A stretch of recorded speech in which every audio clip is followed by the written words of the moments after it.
अच्छा, angle between the circles हमें करना था, है ना, इसलिए आपको कोसाइन रूल्स बताया था।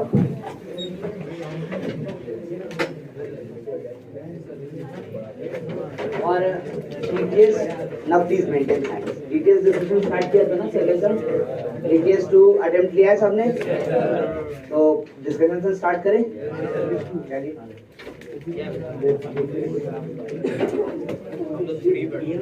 बताइए डीटीएस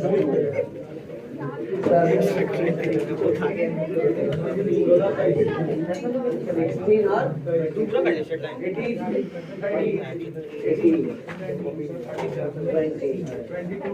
26 and 30, 25, 22, 22, 30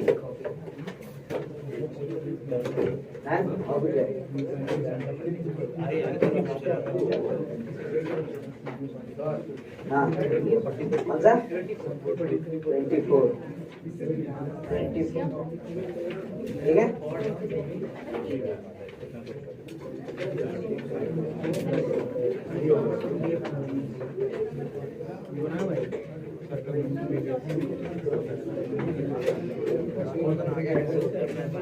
ओके, डीटीएस 2 हम लोग कर रहे थे, डीटीएस 1 हम लोग कवर कर चुके थे।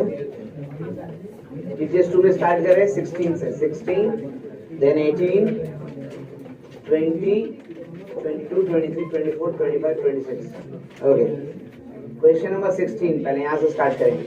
The area of triangle formed by the tangent at the point A, B to the circle and the coordinate axis is what? भाई यहाँ पर एक बात ध्यान रखना, ये हमें कह रहा है कि भाई ये सर्कल है और सर्कल का पॉइंट A, B है ना। ये थोड़ा सा कंफ्यूजिंग लैंग्वेज है, इसमें इसको क्लियर करना चाहिए था कि point is the point of contact, but हमें मान के ही चलना पड़ेगा क्योंकि देखो सबका सब जनरल वैल्यू, करेक्ट ना। अगर जनरल वैल्यू नहीं रहते हम, अगर जनरल वैल्यू नहीं रहता तो चेक कर सकते थे, तो चेक करने का कोई चांसेस नहीं उठता है। तो सर्कल का इक्वेशन है x² + y² = कितना आज। अब तक चाहिए क्या हमको, तो भाई यहाँ पर एक A, B पर टैंजेंट का इक्वेशन, ठीक है। उसके बाद वो टैंजेंट का इक्वेशन जो है वो कोऑर्डिनेट एक्सिस को कट कर रहा है, ठीक है। कहाँ पे कट कर रहा है भाई, तो मान लीजिए हम इस सर्कल को ऐसे ले करके थोड़ा सा डिफरेंट कर दें ताकि फर्स्ट कोऑर्डिनेट में दिखे तो आपको दिक्कत ना हो, है ना। तो सर्कल मान लो कि ऐसा है, ठीक है, ये हमारा कोऑर्डिनेट एक्सिस है, पॉइंट A, B यहाँ दिख रहा है ना। टैंजेंट का इक्वेशन ऐसा बनाते हैं, देखो ऐसे, ये वाला पॉइंट को कैपिटल ए बोल देते हैं, इसको बी बोल देते हैं, ये हमारा ओरिजिन है। हमको एरिया किसका चाहिए, तो एरिया ऑफ ट्रायंगल OAB यही चाहिए। कैसे निकालेंगे, तो सबसे पहले तो लाइन का इक्वेशन, लाइन का इक्वेशन क्या होगा, तो सर्कल का इक्वेशन दिया है x² + y² = r², तो टैंजेंट का इक्वेशन क्या होगा, है ना। टैंजेंट का इक्वेशन क्या होगा, तो t = 0 कैसे लिखते हैं हम लोग, ax + by = ऐसे ही ना। अब वर्टेक्स से निकालना है, बताओ कैसे लिखे, क्या पुट करें 0, y 0 पुट करोगे तो x का वैल्यू कितना आ रहा है, r² / a, sorry r² / a, 0, r² / a, 0। उसके बाद b वर्टेक्स निकालते हैं, ये कितना होगा, तो 0, r² / b। अच्छा एक बात बताओ, अब तो area of triangle half into base into height कह सकते हैं ना, नहीं कह सकते हैं, मॉडुलस ऑफ दिस। बेस क्या दिख रहा है आपको, तो बेस दिख रहा है OA और हाइट क्या दिख रहा है, OB। Now what is OA, r² / a, what is OB, r² / b, और इसका ही मॉडुलस लेना है, तो I can see half of r का पावर 4 बाय मॉड AB, यही ना आएगा। देखो ऑप्शन में कहीं दिख रहा होगा, कौन सा दिख रहा है, ऑप्शन बी, ठीक है। मॉडुलस तो कंपल्सरी लेना पड़ेगा क्योंकि ए और बी के बारे में साइन का जानकारी नहीं है ना। मान लो कि फर्स्ट और थर्ड क्वाड्रेंट में तो ए बी पॉजिटिव मिल जाएगा, दोनों नेगेटिव है, लेकिन अगर यही पॉइंट सेकंड क्वाड्रेंट और फोर्थ क्वाड्रेंट में चल जाए तो AB का प्रोडक्ट क्या आ जाएगा, नेगेटिव। लेकिन क्या एरिया नेगेटिव होता है क्या, नहीं होता है, तो आपकी मजबूरी है भाई मॉडुलस तो रखना ही पड़ेगा, ठीक है। क्वेश्चन नंबर 16 के बाद question number 18 and I think शायद यही प्रॉब्लम आया होगा, क्योंकि ऑप्शन हमको दिख रहा है, पहला वाला ऑप्शन में खाली मॉडुलस नहीं दिया है, दूसरे वाले ऑप्शन में मॉडुलस दिया है। तो भाई आप इसलिए कंफ्यूजन से हो सकता है क्वेश्चन आया हो कि भाई मॉडुलस रखना है या नहीं रखना है। तो भाई ऑब्वियस सी बात है, मॉडुलस नहीं रखोगे, ऐसे तो एरिया हमेशा पॉजिटिव होना चाहिए। तो अगर कोई गारंटी कर दे कि ये भी पॉजिटिव है तो हटा देंगे मॉडुलस वहां से, अगर नहीं गारंटी कर सकते हो तो लेना पड़ेगा। आर की पावर 4 पे नहीं लिए, क्यों, क्योंकि वो तो गारंटी है कि पॉजिटिव होगा, तो छोड़ दिया उसको। Question number 18, tangent OP and OQ are drawn from origin O to this circle, then the equation of circumcircle of triangle OPQ, class का क्वेश्चन है, देखो है ना, क्या था भाई इसके अंदर बताओ जरा सा। सर्कल का इक्वेशन दिया है और यहाँ O है, सॉरी O है 0,0, यहाँ से P है ये, यहाँ से Q है ये, करेक्ट ना। हमको पता है कि इसका जो सर्कम सर्कल होगा कहाँ से पास करेगा, तो इसके सेंटर से। सेंटर क्या है, तो -G, ए ना है। और ये भी पता है कि इसका सर्कम सर्कल खाली यहाँ से पास नहीं करेगा, साथ में ये 90 है, ये 90 है। इसका मतलब सर्कम सर्कल जो होगा उसका डायमीटर है कौन, OC, करेक्ट ना। तो सर्कम सर्कल का इक्वेशन क्या होगा भाई, वही पूछ रहा है, equation of circum circle. Class note देखना, आपको ये सब चीज समझ में आ जाएगा वापस। क्या हो जाएगा, x - 0 x + g, y - 0 y + f equal to 0. That's all. Question number 80. Then 20. Tangent PA and PB are drawn to circle this one from P. The area of triangle PAB is equal to, देखो उसी figure के बारे में खाली बात हो रहा है। मैंने आपसे कहा था कि वो फिगर इंपॉर्टेंट है हमारे पास, ध्यान दीजिए। ए दिया है सर्कल और यहाँ पर है P, यहाँ से ऐसे टैंजेंट बना दिया, देखो इसको A कह रहा है, इसको B कह रहा है।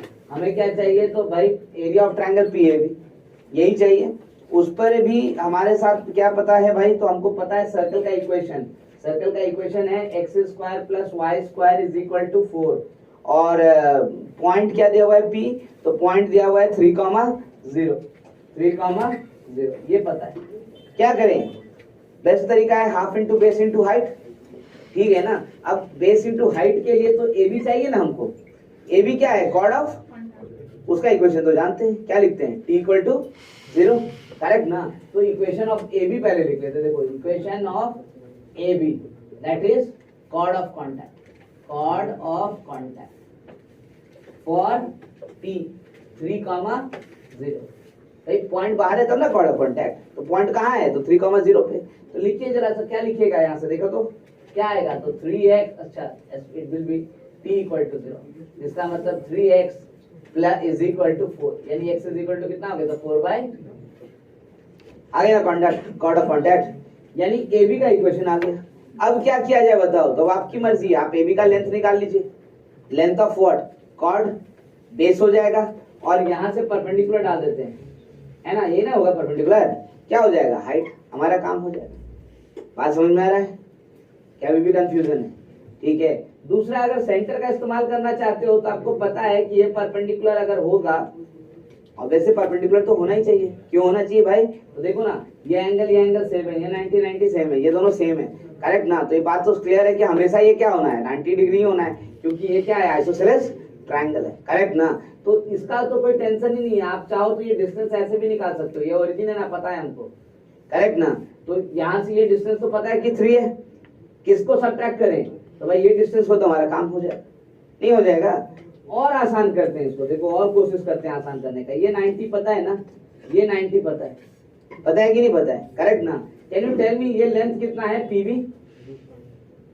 PB कितना है, S1, √S1 है ना, ये √S1, ये भी कितना है, तो √S1, ये तो हम लोग जानते हैं। मैं ये कह रहा हूँ कि हमको अगर ट्रायंगल एरिया PAB चाहिए तो पूरा का एरिया निकाल करके OAB का हटा देते हैं एरिया को, है ना। और OAB का एरिया कैसे निकलेगा, हम ये भी जानना चाहते हैं। OAB का एरिया कैसे निकलेगा बताओ, जल्दी निकल जाएगा, इसलिए मैं बोल रहा हूँ, बहुत सोचो ना, एक क्वेश्चन तो यहाँ से भी सॉल्व हो जाएगा। ऐसा कोई दिक्कत नहीं है, लेकिन जल्दी निकल जाएगा। कैसे निकालेंगे? रूट S1 क्या आएगा बताओ जल्दी से। कितना आएगा? रूट 5, करेक्ट ना? तो रूट 5 आएगा, तो ये रूट 5 है, ये रूट 5 है, करेक्ट ना? ये कितना है देखो तो 2 है, और ये क्या है? 2 है, करेक्ट ना? दो एडजेसेंट साइड इक्वल है तो हाइट तो है, ऑब्वियस सी बात है। अब हमको चाहिए क्या? तो एरिया OAB का, तो ये कैसे निकालेंगे?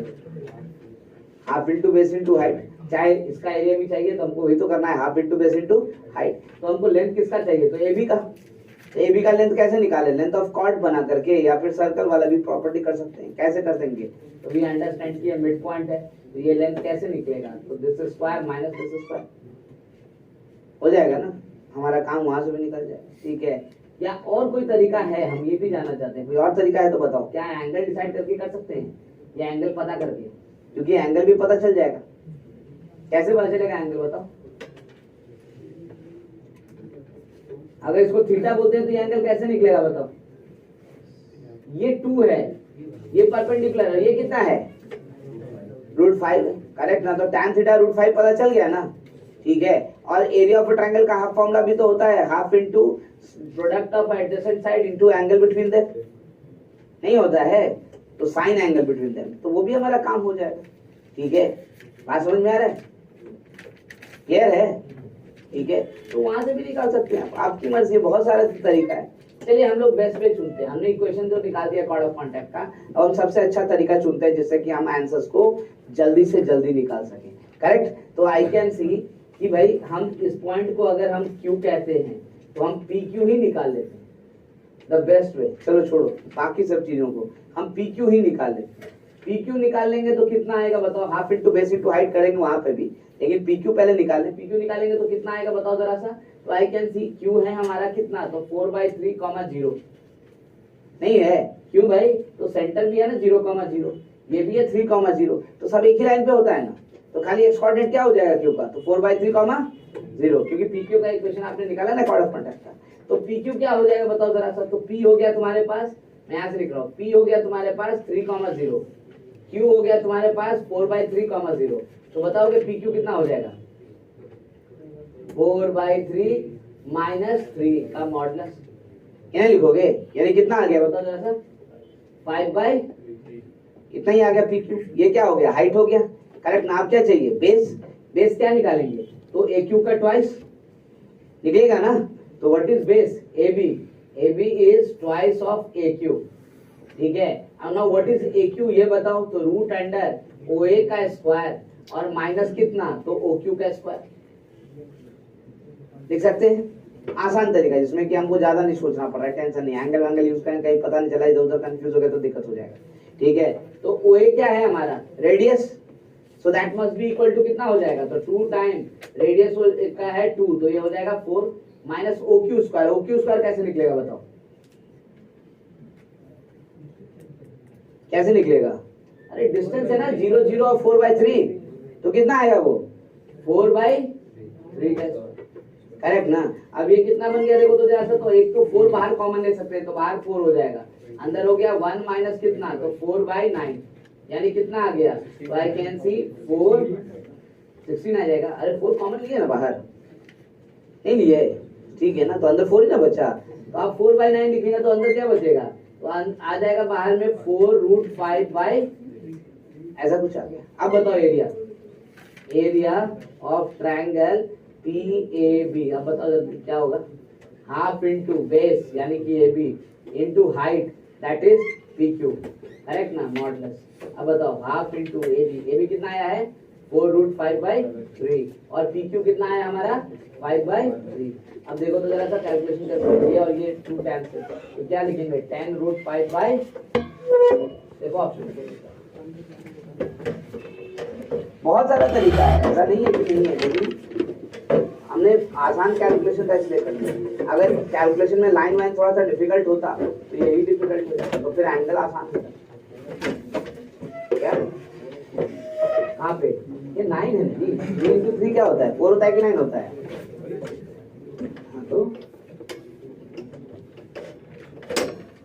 एक लाइन पीछे नहीं जा सकता, लेकिन हाँ देखो चलो नेक्स्ट क्वेश्चन क्या है, कौन सा? 22.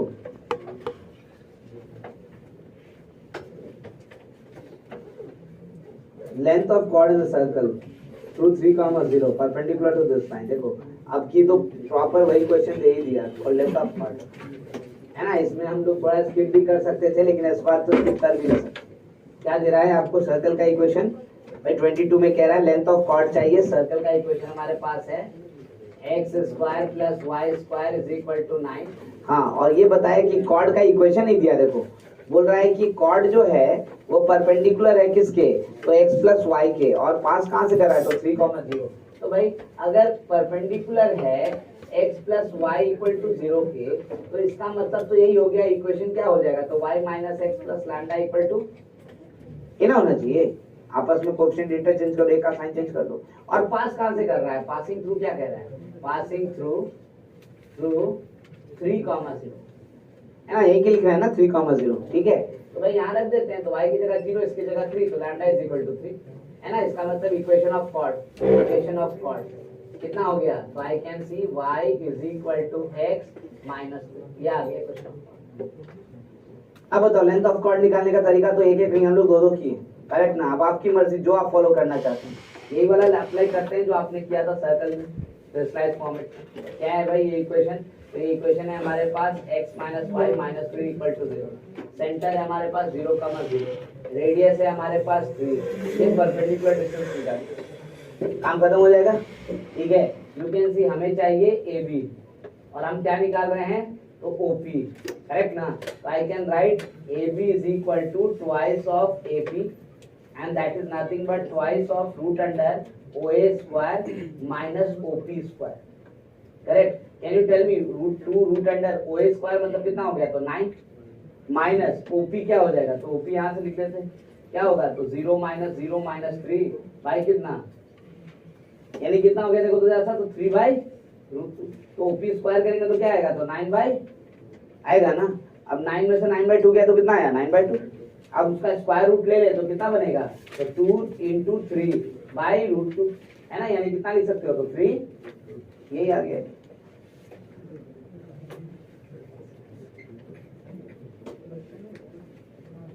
ट्वेंटी 22 के बाद कुछ रेगुलर है. 23, 24, 25, 26 तक है ना. तो 23. If the chord of the equation this one makes an equal intercept of length A on the coordinate axis, then A is equal to what? अच्छा, तो यहाँ पे क्या दिक्कत हुआ भाई? आपसे क्या कह रहा है कि एक लाइन है जो इक्वल इंटरसेप्ट बना रहा है. तो ये A है, ये A है. तो इक्वेशन ऑफ लाइन क्या होगा? बताओ जरा से जल्दी से. क्या लिख सकते हैं? x/a + y/a = 1. यानी डायरेक्ट इसको लिखे x + y = a, तो गलत होगा क्या?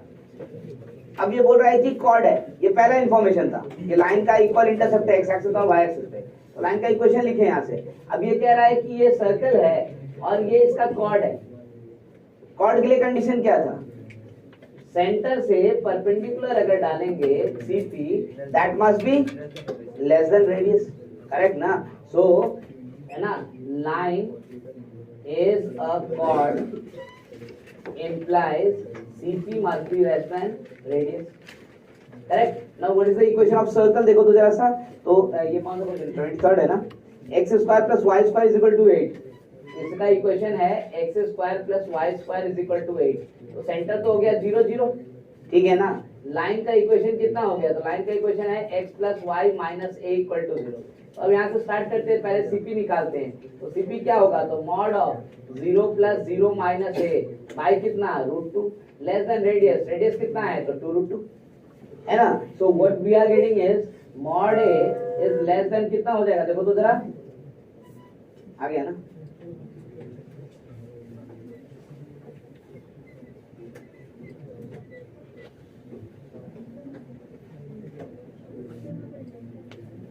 ठीक है. अब देखो कोई भी कंडीशन ऐसा जो नया हो, सब कुछ क्लास में डिस्कस किए, एक एक पॉइंट डिस्कस किए. और यहाँ तो अलग अलग फिर भी पूछ रहा है, लेकिन क्वेश्चन ओरिजिनली अगर पूछना स्टार्ट करेगा तो सब मिक्स करके, तब हमें सोचना पड़ेगा एक ही क्वेश्चन में 3-4 कॉन्सेप्ट है ना. और उसकी वक्त के लिए तैयार रहना है. इसलिए मैंने बोला कि स्ट्रेट लाइन और सर्कल में प्रैक्टिस ज्यादा करोगे. यहाँ पे रुकना नहीं है कि लेवल 1 हो गया, लेवल 2 बनाइए. प्रीवियस ईयर तो कंपलसरी बनाइए, ठीक है ना, तब आपका काम चलेगा। कम से कम सर्कल तक में तो जरूर कीजिए। 24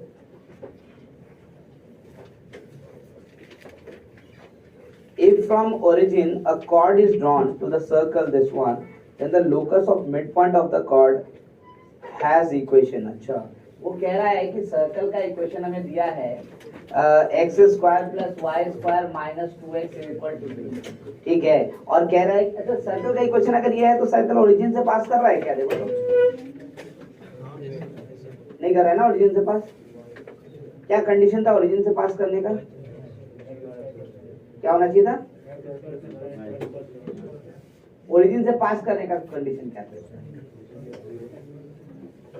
किसी भी इक्वेशंस का, किसी भी इक्वेशंस का ओरिजिन से पास करने का सिर्फ एक ही कंडीशन होता है, उसके पास कांस्टेंट वाला टर्म नहीं होना चाहिए, ठीक है। क्या इसके पास कांस्टेंट वाला टर्म है? कहाँ है? देखो कहाँ है, देखो क्या लिखा हुआ है, ये x है, ध्यान देना, x square plus y square minus 2x equal to 0। तो आप बताओ इसके पास कांस्टेंट का टर्म है? नहीं है, तो 0 0 से पास कर रहा है, ओरिजिन से पास कर रहा है, क्या दिक्कत? ठीक है, अब उसके हिसाब से सर्कल को थोड़ा चेंज करना है तो कर सकते हो, x माइनस 1 का whole square plus y square is equal to 1 ऐसे लिख सकते हो, ठीक है ना। अब बात ये नहीं है कि क्वेश्चन ये क्या दिया है क्या नहीं दिया है, भाई सेंटर तो हमको पता चल गया कि सेंटर 1,0 है, ये दिख रहा है, रेडियस भी जानते हैं कितना है, 1 है। करना क्या है तो भाई यहाँ पे अगर कोई ओरिजिन है 0,0 तो सर्कल पे ही है, बात सही है, करेक्ट ना। यहाँ से कॉर्ड जो निकलेगा तो यहाँ से एक कॉर्ड निकलेगा ना, इनफाइनाइट कॉर्ड निकलेगा, करेक्ट ना। तो जो भी कॉर्ड निकलेगा उसके मिड पॉइंट का लोकस चाहिए, मिड पॉइंट, ये मिड पॉइंट है, इसको हम लोग P कह लेते हैं, इसी का लोकस चाहिए, दोनों इक्वल होगा, देखो OQ इसको कह लो, इसका लोकस चाहिए, है ना। तो कैसे निकाला जाएगा भाई? जिसका लोकस सही होता है उसको क्या लिखते हैं, x, y, करेक्ट ना। लेकिन इस बार थोड़ा उल्टा काम करते हैं, क्यों? क्योंकि सर्कल है तब तो डेफिनेटली हम लोग आसानी से कर लेंगे इसको प्रॉपर्टी लगा करके, लेकिन अगर सर्कल नहीं होता तो भी ये क्वेश्चन आसानी से बनता। कैसे? मैं वही समझाना चाहता हूँ। आप देखो, अगर थोड़ी देर के लिए हम E को x, k मान लेते हैं तो equation of chord whose midpoint is given, whose midpoint is given, ये पता है ना हमको, क्या हो जाएगा बताओ? T is equal to, तो लिख सकते हैं h, की मदद k की मदद से, ये ना मिड पॉइंट है। अब क्या चाहिए? तो हमको h और k में रिलेशन चाहिए, तो हमको पता है ना कि हमारा कॉर्ड कहाँ से पास कर रहा है, कहाँ से पास कर रहा है? ओरिजिन से। 0 0 सेटिस्फाई करेगा, काम ही खत्म हो जाएगा, है ना। कोई प्रॉपर्टी नहीं लगाया हमने, सीधा सीधा बात कर रहे हैं।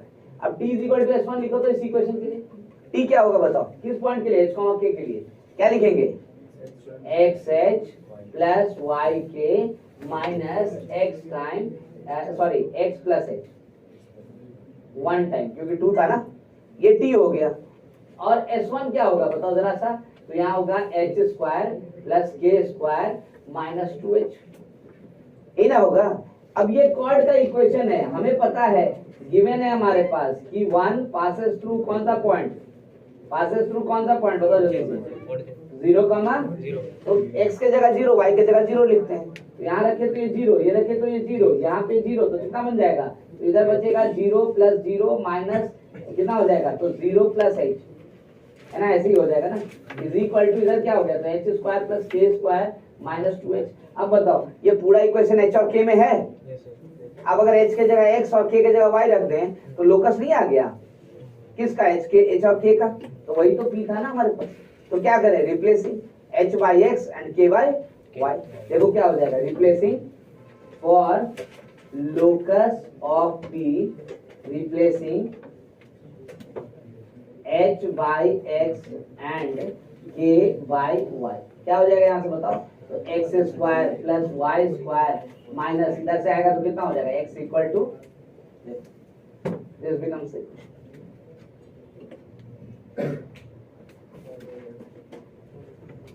देखो ऑप्शन दिख रहा है, ऑप्शन सी।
16 हटाए हम,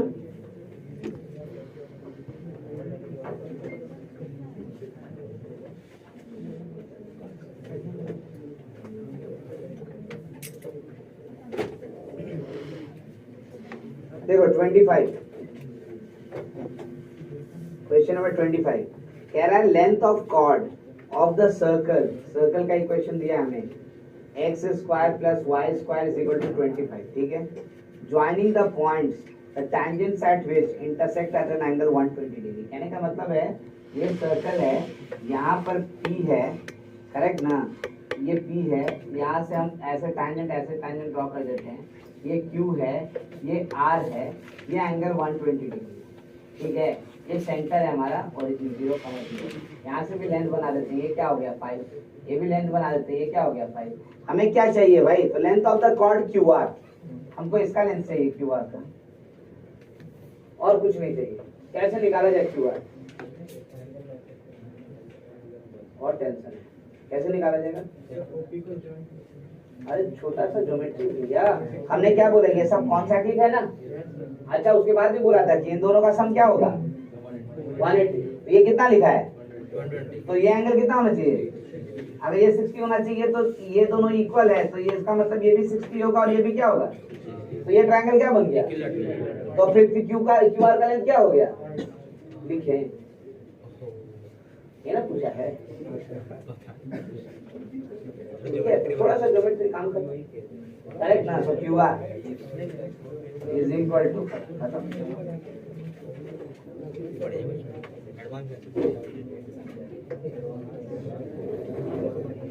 ठीक है। तो कभी कभी एंगल्स दिया है तो एंगल्स के टर्म में सोचिए, देखो अपने आप ही आंसर दिखने लगे। अच्छा बातें नहीं प्लीज, थोड़ा ध्यान दीजिए।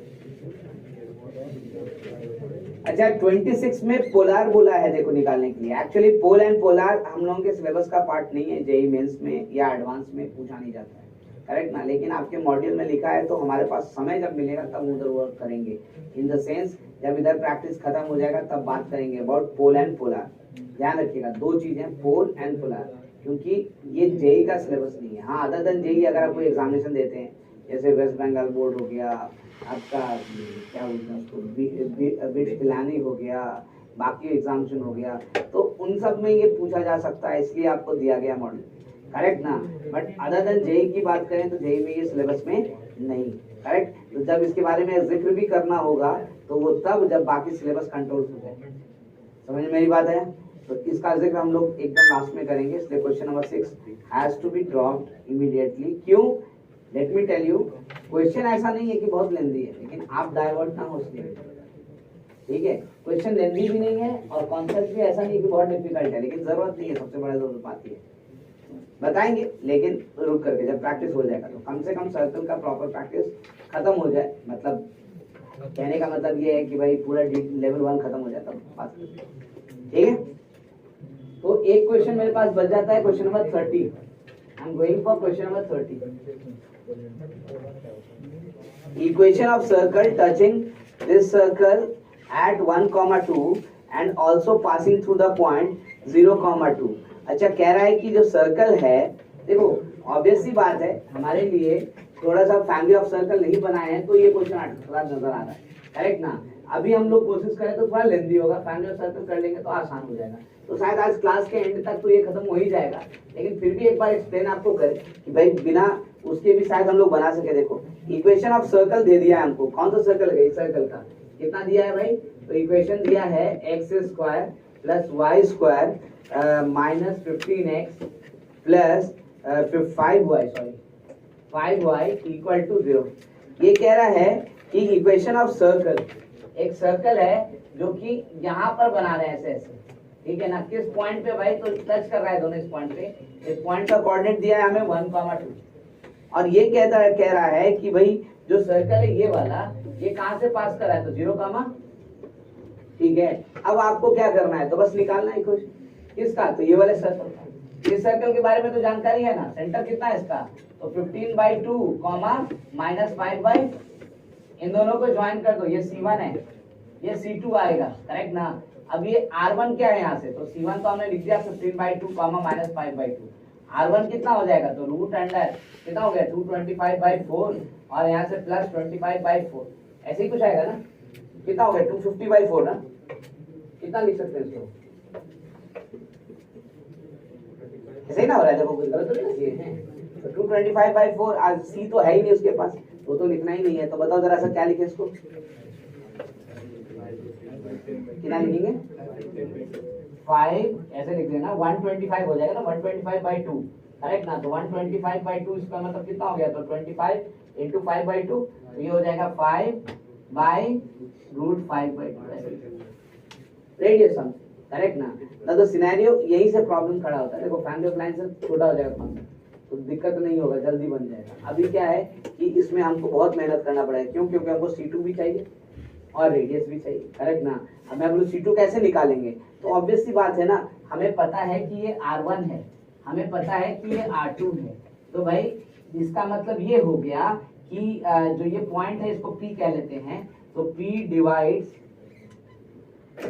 C1 C2 इन रेशियो, कौन सा रेशियो बताओ जरा सा, R1:R2 ना, यू विल से कि हमको R2 तो पता ही नहीं है, करेक्ट ना, तो बात सही है, बिल्कुल R2 पता नहीं है, तो कैसे निकालेंगे, तो भाई C2 निकलेगा ना, किसके टर्म में निकलेगा, तो R2 के टर्म में निकलेगा, करेक्ट ना। और हमको जो C2 निकलेगा उसका डिस्टेंस यहाँ से निकाल सकते हैं ना, वो भी किसके बराबर होगा, R2, तो पूरा एक इक्वेशन किसके टर्म में आ जाएगा, R2, काम खत्म हो जाएगा, है ना। तो पहले हम निकाले तो तब तो बात करेंगे, कैसे लिखेंगे बताओ, सेक्शन फॉर्मूला से, आई कैन राइट 1 = कितना हो जाएगा, तो ये वाला पॉइंट जो है हमारा, ये तो निकालना है ना, इसको क्या लिख रहे हैं, तो हम लोग लिखते हैं इसको h कॉमा के, तो आई कैन राइट 1 = कितना हो जाएगा, तो R1 यही है, देखो है ना, R1 यही हो जाएगा, तो R1 यानी R1 × h प्लस R2 × कितना हो जाएगा, तो -15/2 बाई कितना, तो R1 + R2, आ गया इक्वेशन।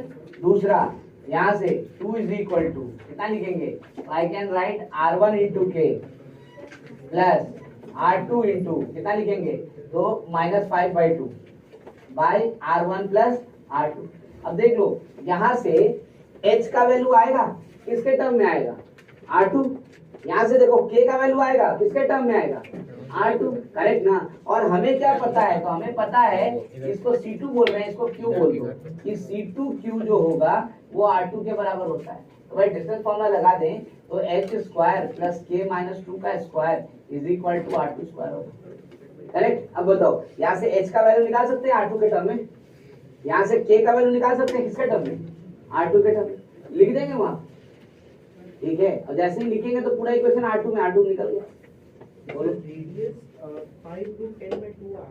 अच्छा कुछ गड़बड़ किए क्या हम लोग, R1 में क्या लिखे हम लोग, ये क्या लिखे 15/g² ना, तो 15/2 है, तो ये हो जाएगा 225/4 और 250/4 आ रहा है, नहीं 250/4 आ रहा है, तो इसको हम लोग, अच्छा हाँ बात सही है, इसको तो बात तो वही ना हुआ, बात तो वही हुआ, ठीक है, तुम ऐसे ही कह रहे हो ना, इसको 5 कितना हो जाएगा 10 है ना, बाई कितना, तो बात सही, हम दोनों 2 अंदर में लिखे थे, बात क्या देते, सॉरी कहने का मतलब लेंथ भी हो रहा है, और ये लेंथ कंट्रोल करने के लिए हम लोग फैमिली ऑफ सर्कल्स पढ़ेंगे, ठीक है ना। आप बोलो क्वेश्चन बिना फैमिली ऑफ सर्कल्स के नहीं बन सकता है, तो मैं दिखा तो रहा हूँ बनेगा, लेकिन मेहनत ज्यादा लगेगा और हमें वही काम नहीं करना है, तो इस क्वेश्चन को हम वेट करेंगे फैमिली ऑफ सर्कल्स के लिए, चाहे तो आप बना सकते हैं ऐसे, कोई दिक्कत नहीं है, लेकिन हम चाहेंगे कि आप वेट करें, क्योंकि आज की क्लास में शायद फैमिली ऑफ सर्कल कर लेंगे, उसके बाद आपके बना लेना आसान, ठीक है। अब ऐसे प्रोसीड कीजिएगा, तो आप सोच लीजिए कितना वैल्यू, एक तो ये आसान वैल्यू नहीं है, अगर आसान वैल्यू होता तो अच्छी बात था, कोई बात नहीं, मान लो 2 होता या 3 होता तो जल्दी जल्दी दिखता वैल्यू, लेकिन ये तो वैसे भी नहीं दिख रहा है, ठीक है। 5/2√10 अब यहाँ लिखेंगे, ठीक है ना, यहाँ भी R1 का वैल्यू लिखेंगे, तो h का वैल्यू किसके टर्म में आएगा, तो R2 के टर्म में आएगा, ठीक है। और उसके बाद फिर वर्कआउट करेंगे, बहुत मेहनत है ना, बहुत मेहनत, if you want you can do it. यहाँ से लिखते देखो R1h यानी 5/10/2 है ना, h plus 15/2 R2 = 5/10/2 plus R2, ऐसे लिखेंगे। अब R2 एक तरफ करते हैं तो क्या करेंगे, इसको इधर लेके आते हैं, अच्छा R2 के टर्म में h चाहिए तो कुछ नहीं कॉमन लेके कैंसिल कर दो पहले 5/2 5/2 5/2 खत्म। यहाँ से कितना हो जाएगा √10h प्लस ये कितना हो गया तो 3R2 इज इक्वल टू, ध्यान दो बात नहीं करो, इज इक्वल टू √10 और प्लस यहाँ से कितना हो जाएगा तो 2/5R2 है ना, ऐसा कुछ हो गया। अब हमें क्या चाहिए था तो h का वैल्यू, तो h का वैल्यू डिवाइड कर लो, h इज इक्वल टू कितना हो गया उधर जाएगा तो 15 है ना, तो ये हो जाएगा 15 2 -15 यानी -13 है ना, तो कितना हो गया तो √10 -13/5 R2 बाई √10, ये h का वैल्यू है। देखो सिंपल वैल्यू भी होता तो समझ में आता, देखो कितना डिफिकल्ट वैल्यू आ रहा है, करेक्ट ना, ये R2 के टर्म में आया, ठीक है। आप बताओ क्या करना है, तो h स्क्वायर समझ में आ रहा है ना, फिर k निकालो, k भी आएगा R2 के टर्म में, आएगा तो जरूर, दिख रहा है, देखो दिख रहा है, k भी निकालोगे R2 के टर्म में आएगा, फिर वहां लिख देंगे, पूरा इक्वेशन किसमें हो गया, और जैसे ही R2 आ गया तो हमको निकल गया R2 का वैल्यू, R2 का वैल्यू निकलेगा तो h भी निकल गया, k भी निकल गया, सब निकल ही गया, तो सेंटर रेडियस मिल गया, सर्कल नहीं लिख देंगे, ठीक है। लेकिन लेंथी, और मैं यही बात कहना चाह रहा हूँ कि हमको वही रोकना है, तो हम ये सर्कल इसलिए करेंगे, ठीक है। अब फैमिली ऑफ सर्कल्स के बाद ये बता दो, नेक्स्ट टाइम बच गया तो आज ही के क्लास में सॉल्व कर देंगे। स्नैपचैट में स्कैनर होता है क्या?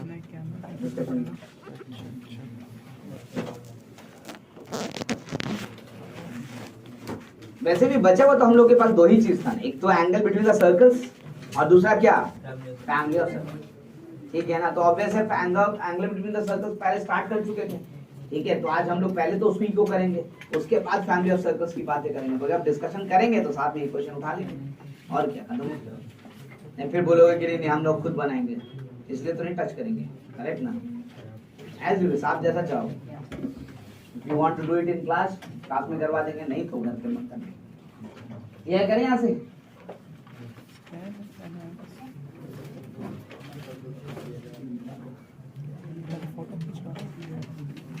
फोटो खींचना जरूरी, डायरेक्ट स्कैन नहीं होगा।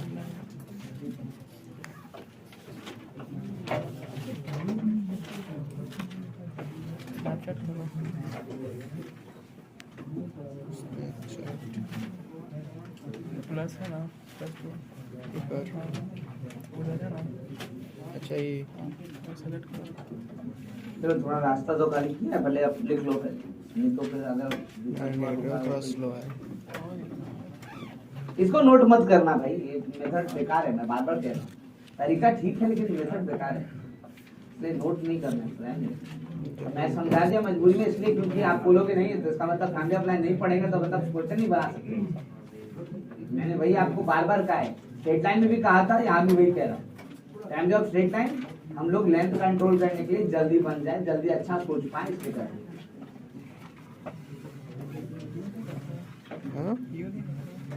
कभी कभी लास्ट क्लास में हम लोगों ने एंगल बिटवीन द सर्कल्स में कुछ बातें की थी, हमने कहा था भाई कि देखो एंगल कर्व के बीच में नहीं होता है, जब भी होता है तो किसके बीच में होता है, तो दो रे या दो स्ट्रेट लाइन, ठीक है। तो भाई सर्कल के बीच में एंगल का मतलब क्या, उनके पॉइंट ऑफ इंटरसेक्शन पे टैंजेंट जब निकालेंगे तो टैंजेंट के बीच का क्या है वो एंगल, है ना, ये तो लिखवाया भी था हमने, करेक्ट ना, कि what angle between the circle is the angle between the tangents at the point of intersection, है ना। लेकिन हमने आपको एक बात कहा था कि भाई एंगल बिटवीन द सर्कल निकालने के लिए आप सोचो अगर इस मेथड से चला जाए तब तो हेडेक हो जाएगा, पहले दो सर्कल का इक्वेशन देके छोड़ देगा, हम क्या करेंगे दोनों के बीच में पॉइंट ऑफ इंटरसेक्शन निकालेंगे। अब बताओ सर्कल को, दो सर्कल को सॉल्व करना उतना आसान है, फर्स्ट डिग्री का तो है नहीं, है सेकंड डिग्री का, पहले सॉल्व करके पॉइंट ऑफ इंटरसेक्शन निकाले, फिर दोनों पे टैंजेंट का इक्वेशन लिखेंगे, फिर टैंजेंट का स्लोप मिल गया तो tan theta is equal to mod m1 - m2 by 1 plus खुद में, है ना, मतलब ये लेंथ ऑफ क्वेश्चन छोड़ देने में फायदा है, भाई छोड़ेंगे नहीं, ऑल्टरनेट वे ढूंढेंगे जिससे कि हमारा काम हो, ठीक है। So can I clear question number 22 23 up to 23 I think किसी को इश्यू नहीं है।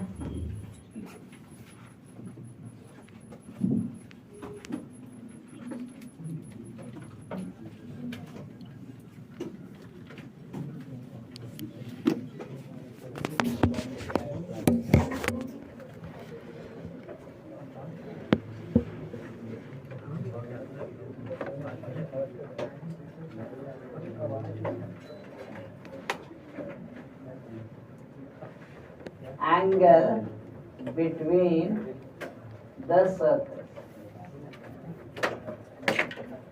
एक फैक्ट जो हम लोगों ने लास्ट क्लास में लिखा था मैं दोबारा मेंशन कर दूं क्योंकि हम लोग स्टार्ट तो वहीं से करेंगे कि भाई ये समझना जरूरी है कि angle between the circles is actually not the angle between the circle, it is angle between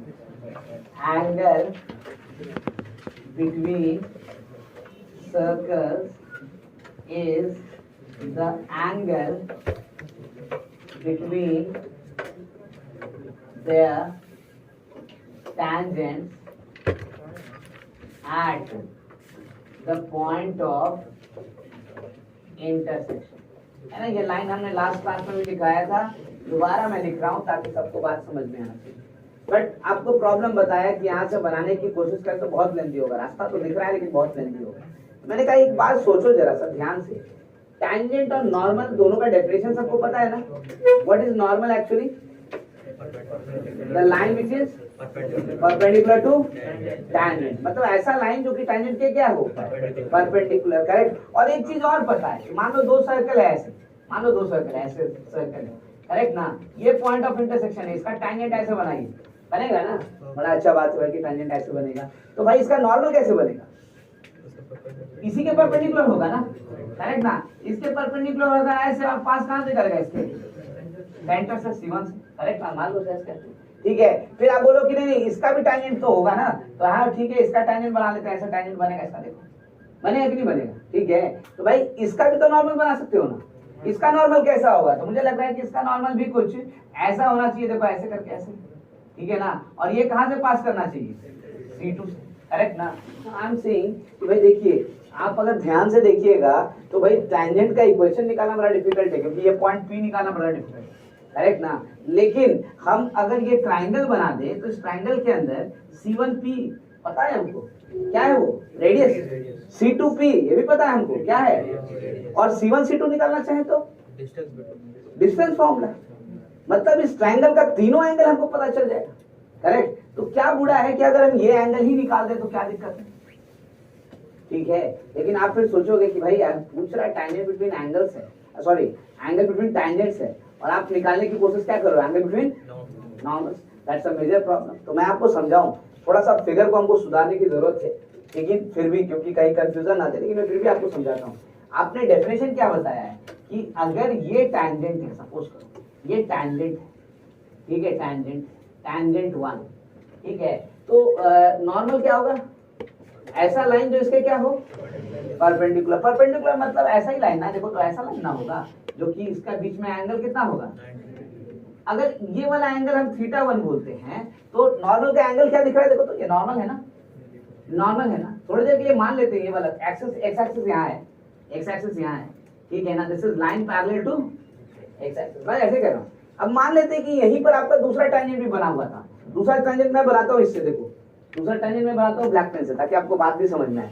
मान लो यहीं पे दूसरा टैंजेंट भी बना हुआ था, ऐसे ऐसे बना था, दूसरा टैंजेंट था, ठीक है, ऐसे ऐसे दूसरा टैंजेंट था, और ये वाला एंगल जो है वो था θ2, ठीक है, ये था टैंजेंट 2, ठीक है। तो भाई जो तीसरा नॉर्मल होगा जो दूसरा, वो कैसा होगा ये बताओ?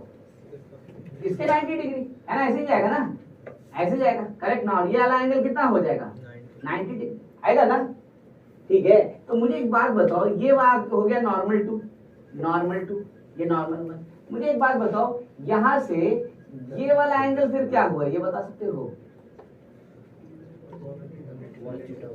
180 क्यों बोल रहे हो? यहाँ से यहाँ θ2 और फिर कितना ऐड करना है, 90, करेक्ट ना?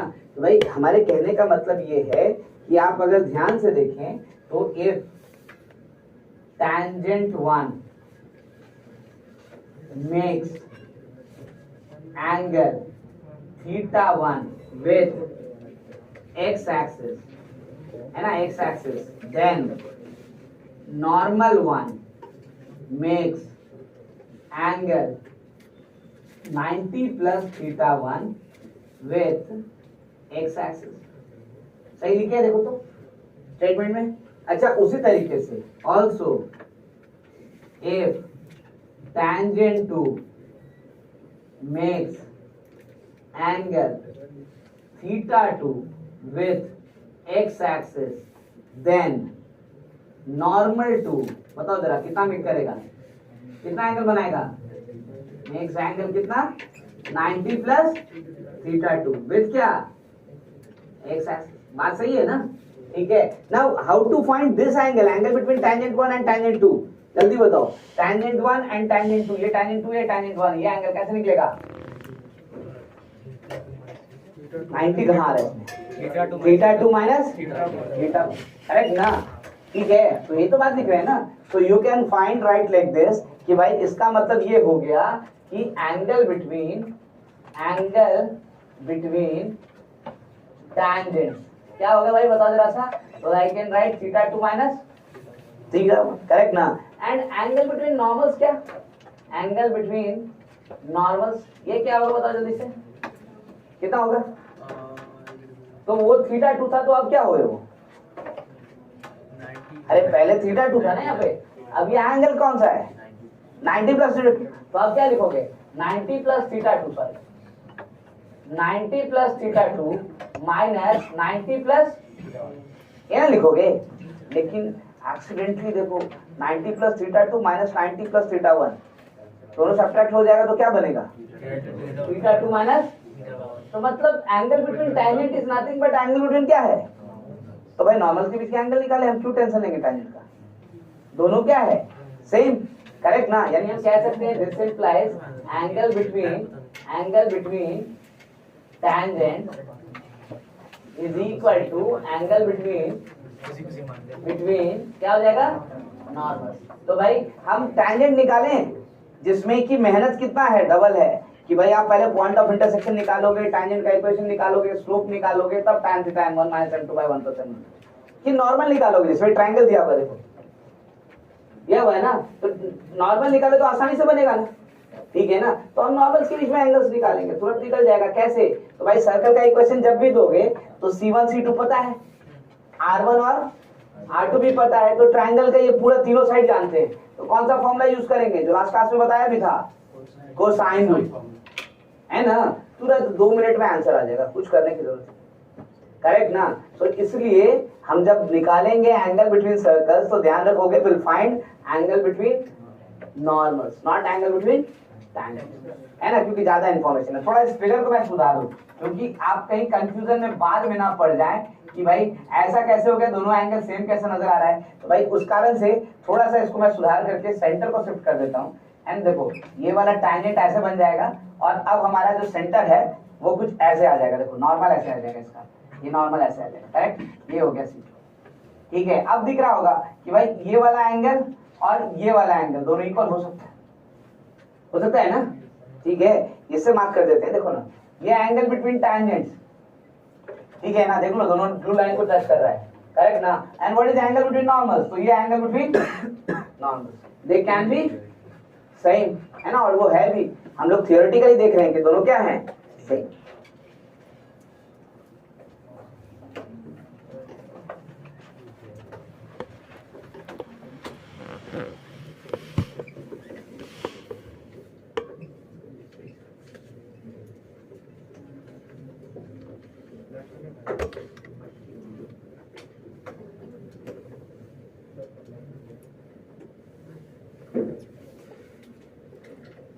अच्छा मैं कंप्लीट कर लूं बात, उसके बाद आप लिखना आराम से। अब जरा सोचो, तो इसका मतलब ये हो गया कि अगर हम गिवन की बात करें तो क्या क्या दिया गया होगा, तो पहला तो सर्कल वन में क्या लिख रहे हैं, x square plus y square plus 2g1x plus 2f1y plus c1 equal to 0, और दूसरा सर्कल 2 है ना, सर्कल 2 को हम लोग लिख रहे हैं क्या, तो x square plus y square plus 2g2x plus 2f2y plus c2 is equal to ना, ऐसे फॉर्म में लेंगे तो फिर सेंटर को दिखाने में मुश्किल हो जाएगा, हम अगर दोनों दिखाएंगे C1 C2 तो आप फिर कंफ्यूज कर जाओगे, इसलिए सर्कल के फॉर्मेट को चेंज करते हैं, हम लोग ऐसे लिखते हैं सर्कल को जिससे कि दिक्कत ना हो, हमको सिर्फ मतलब किससे है, तो सेंटर से और रेडियस से, तो हम उसको स्टैंडर्ड फॉर्म में लिखते हैं, x minus x1 whole square y minus y1 whole square is equal to r1 square and x minus x2 square plus y minus y2 square is equal to कितना, अब ठीक है ना, अब देखो तो जरा सा, तो हम क्या निकालेंगे, तो भाई ऐसे सर्कल दिया हुआ है पहला वाला, इसका सेंटर C1 हमको पता है, कितना है बताओ जरा सा, तो x1 कामा y1 है ना। ऐसे सर्कल दूसरा वाला है, देखो ये दिया हुआ है, सर्कल थोड़ा ठीक से बना दिया तो बाद में कंफ्यूजन ना हो जाए। ये है सर्कल पहला, C1 दिया है देखो, x1 कामा y1, और ये दूसरा सर्कल है देखो ऐसे, ठीक है ना। इसका सेंटर भी दिया हुआ है हमें, ठीक है, इसका भी सेंटर दिया हुआ है कितना, तो C2 x2 कामा y2। ये पॉइंट अगर इंटरसेक्शन का है तो देखो यहाँ से CP ऐड कर दो, ज्वाइन कर दो, देखो ट्रायंगल पता है ना, C1P is equal to R1 and C2P is equal to कितना। अब अगर दिस इज थीटा कहते हैं हम लोग, करेक्ट ना, क्योंकि ये तो पता ही है कि नॉर्मल हमेशा सेंटर से पास करता है, तो यही लाइन है, करेक्ट ना। तो हम लोग cos थीटा कैसे लिखेंगे ये बताओ, लास्ट क्लास में बताया था कोसाइन फॉर्मूला क्या था बताओ, इसलिए मैंने बोला कंप्लीट कर लेते तो बात करेंगे। कोसाइन फॉर्मूला ये a था, ये b था, ये c था, तो ये a, ये b और ये, और cos से क्या लिखे थे बताओ जल्दी, b square plus minus by, भाई तो कैसे पढ़ रहे हैं हम लोग बताओ, तो sum of square of two adjacent sides minus square of opposite side into divided by 2 time product of adjacent side, correct ना। तो यहाँ पे बताओ cos थीटा निकालना है, एडजेसेंट साइड कौन कौन सा है, R1 और R2, तो क्या लिखोगे, R1 square plus R2 square minus opposite बताओ C1 C2 है ना, तो C1 C2 का whole square by divided by बताओ 2R1 इनटू, देखो फॉर्मूला हो गया है ना, where theta is the angle between, क्या बोले, between the tangent, between the normal ना, बिटवीन द सर्कल्स, बात ही खत्म, करेक्ट ना, बिटवीन द सर्कल्स।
वैसे फोटो का सॉफ्ट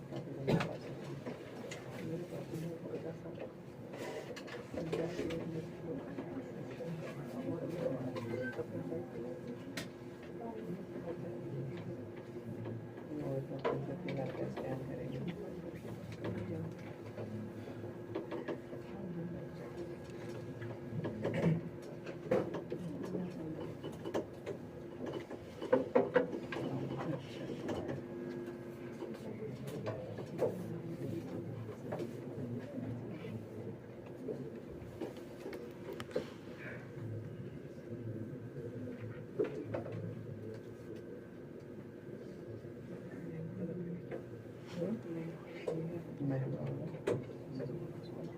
ये तरीका सिर्फ सर्कल के लिए, क्योंकि सर्कल में नॉर्मल पता है कि सेंटर से पास करता है। जब बाकी कर्व आएगा तो वैसे ही पॉइंट ऑफ इंटरसेक्शन निकालेंगे, टैंजेंट का स्लोप निकालेंगे और तब जाकर के tan theta m1 minus m2 पर 1%। उसमें छोटा नहीं किया। ये हम लोग सिर्फ शॉर्टकट मेथड किस लिए अपना रहे हैं, सिर्फ सर्कल, है ना, क्योंकि सर्कल में पता है कि नॉर्मल हमेशा सेंटर से पास करता है, ध्यान रखिएगा।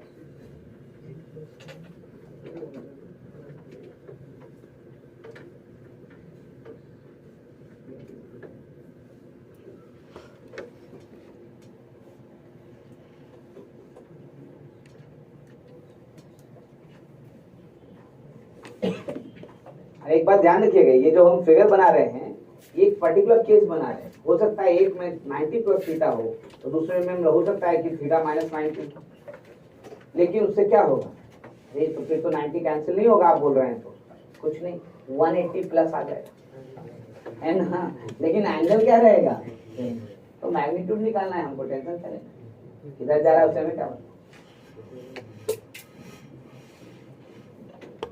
तो दैट्स वाई हम पूरे कॉन्सेप्ट को अगर भूल भी जाएं तो सिर्फ ये बात ध्यान रखिएगा, हमारा काम हो जाएगा। Angle between tangents is equal to angle between,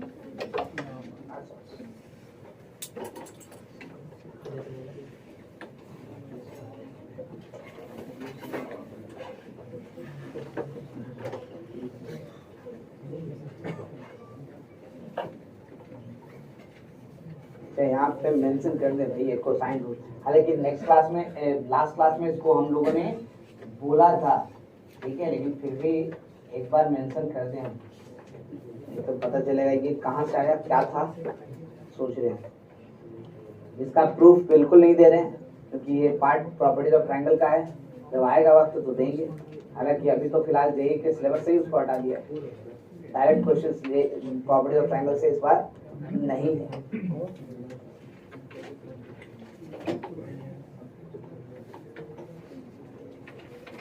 लेकिन जो फॉर्मूला जरूरत है वो तो लेंगे ही।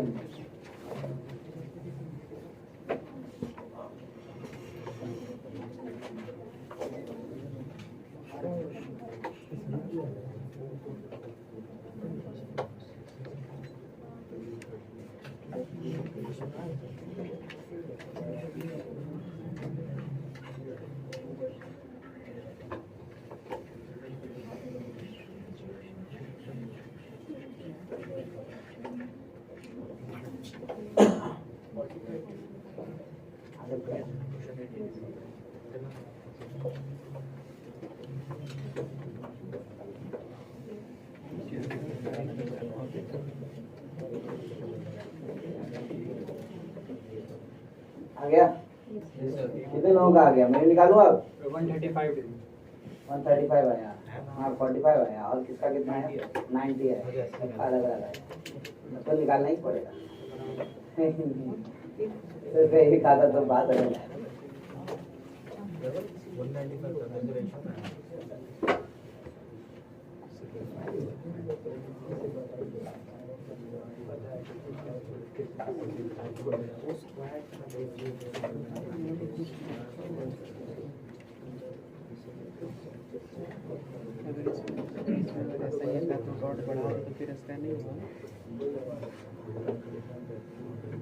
इतना मेहनत हम लोग डिस्कशन में किए हैं, क्वेश्चन में कितना मेहनत होगा, बहुत आसान है। पहला सर्कल बना दिए, है ना, दूसरा सर्कल बना दिए, क्यों भाई, याद रखने के लिए सर्कल बना दिया, वो कोई बहुत बड़ा बात नहीं है उसमें। बताओ सेंटर वन कितना, सेंटर वन कितना, जल्दी बोलो।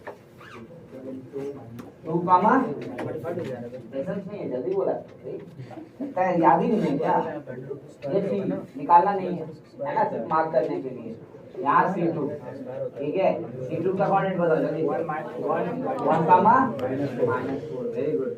C1P, इसका रेडियस बताओ, 4 + 9 - 11, 4 + 9 कितना हो गया, 30 - 11 कितना हुआ,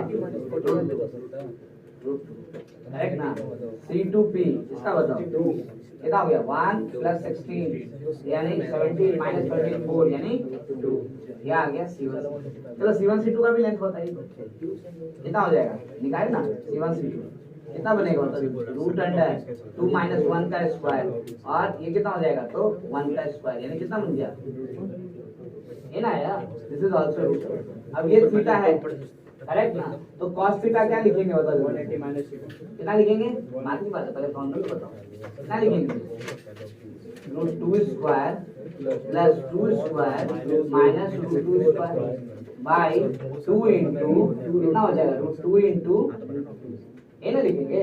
देखो तो ये √2 स्क्वायर, ये √2 स्क्वायर क्या होगा? तो ऊपर में क्या बचा? 4 और नीचे क्या बचा? 4√2 यानी कितना आया? 1 बाय, अब बताओ क्या एंगल बोला जाए? 45 नहीं बना है। देखो तो cos थीटा 1/√2 कब होता है? 45 क्या बोल आएगा ना? ठीक है।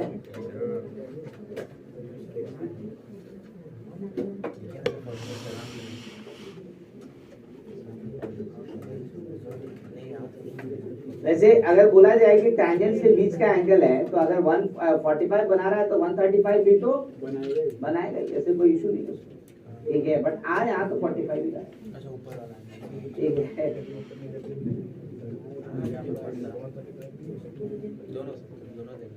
आई होप देख लो क्वेश्चन सॉल्व करने का कंट्रोल हो गया है ना। लेकिन ध्यान रखना ये सिर्फ और सिर्फ सर्कल के लिए, बाकी किसी चीज के लिए नहीं, क्योंकि आपको बहुत सारे कर्व में आगे कैलकुलस भी पढ़ेंगे हम लोग, और भी कर्व मिलेगा जिसमें भी बोलेगा कि find the angle between the curves, तो उस केस में ऐसे नहीं चलेंगे, नॉर्मल नहीं करेंगे। उसमें क्या करेंगे फिर? टैंजेंट और एंगल बिटवीन क्या निकालेंगे? टैंजेंट, ठीक है। तो ये फॉर्म डेफिनेशन वही रहेगा कि angle between curves is the angle between the tangents eight their point of intersection, ठीक है ना। लेकिन सर्कल के केस में हम लोग थोड़ा सा उसको रिफॉर्म कर दिया जिससे काम आसान हो। अब इसको कट करके देखते हैं फिर से सर्कल। आई होप क्लियर है सबको, बात समझ में आ गया है, फॉर्मूला अप्लाई करने का तरीका समझ में आ गया है।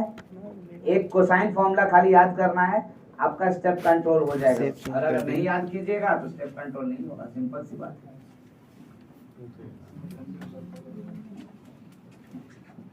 इसको क्लियर करें, नोट कर रहा है इसको।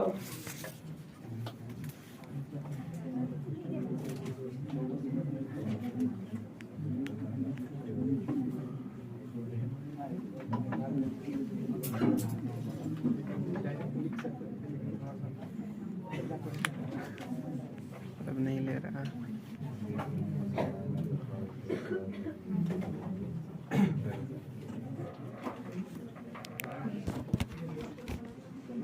बर्बाद हो गया। Orthogonal circles. Now what do we mean by orthogonal circles? Ortho मतलब होता है 90, करेक्ट ना।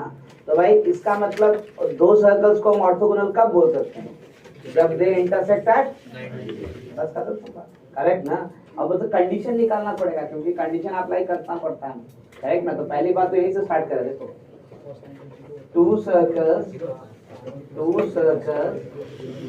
Are said to be orthogonal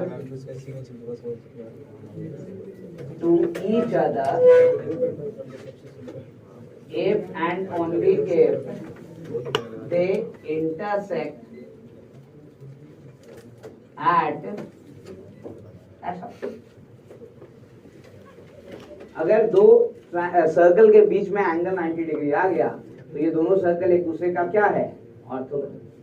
question क्या करता है? तो भाई कंडीशन ऑफ ऑर्थोगोनलिटी यूज करता है, या तो कभी कभी बोलेगा कि ऑर्थोगोनल सर्कल बताओ, ठीक है। तो ऑर्थोगोनल का मतलब ये एंगल बिटवीन सर्कल्स आर 90। सो सबसे पहले तो कंडीशन फॉर ऑर्थोगोनल सर्कल्स है ना। और ये भी हम दो फॉर्मेट में करेंगे भाई, दो फॉर्मेट।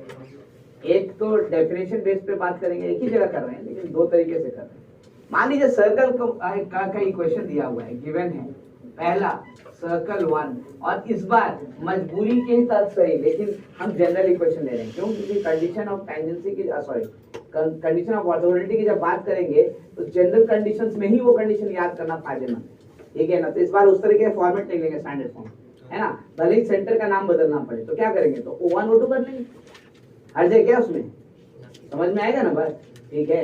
या तो बोलो तो यहाँ से कंडीशन में है C1 C2 हटा दे, लेकिन वो ज्यादा टेंशन वाला सबक होगा, इससे अच्छा होगा कि सर और सर सेंटर का नाम बदल दें। ठीक है, so I am writing x1 x square plus y square plus 2g1x plus 2f1y plus c1 equal to 0। दूसरा circle 2 x square plus y square plus 2g2x plus 2f2y f2y plus c2 equal to, है ना। यहाँ से here क्या है भाई बताओ जरा सा, तो O1 centre of first circle, centre of first circle कितना लिखेंगे बताओ जरा सा, तो -g1 comma minus, and O2 क्या है भाई, तो सेंटर ऑफ सेकंड सर्कल। ठीक है, ये क्या है, तो -g2 कॉमा माइनस है, ऐसे ही ना है। ठीक है, now what is radius R1 क्या है भाई बताओ जरा सा, तो रेडियस ऑफ फर्स्ट सर्कल कितना लिखेंगे बताओ, root under g1 square plus f1 square minus c1, and R2 radius of second circle.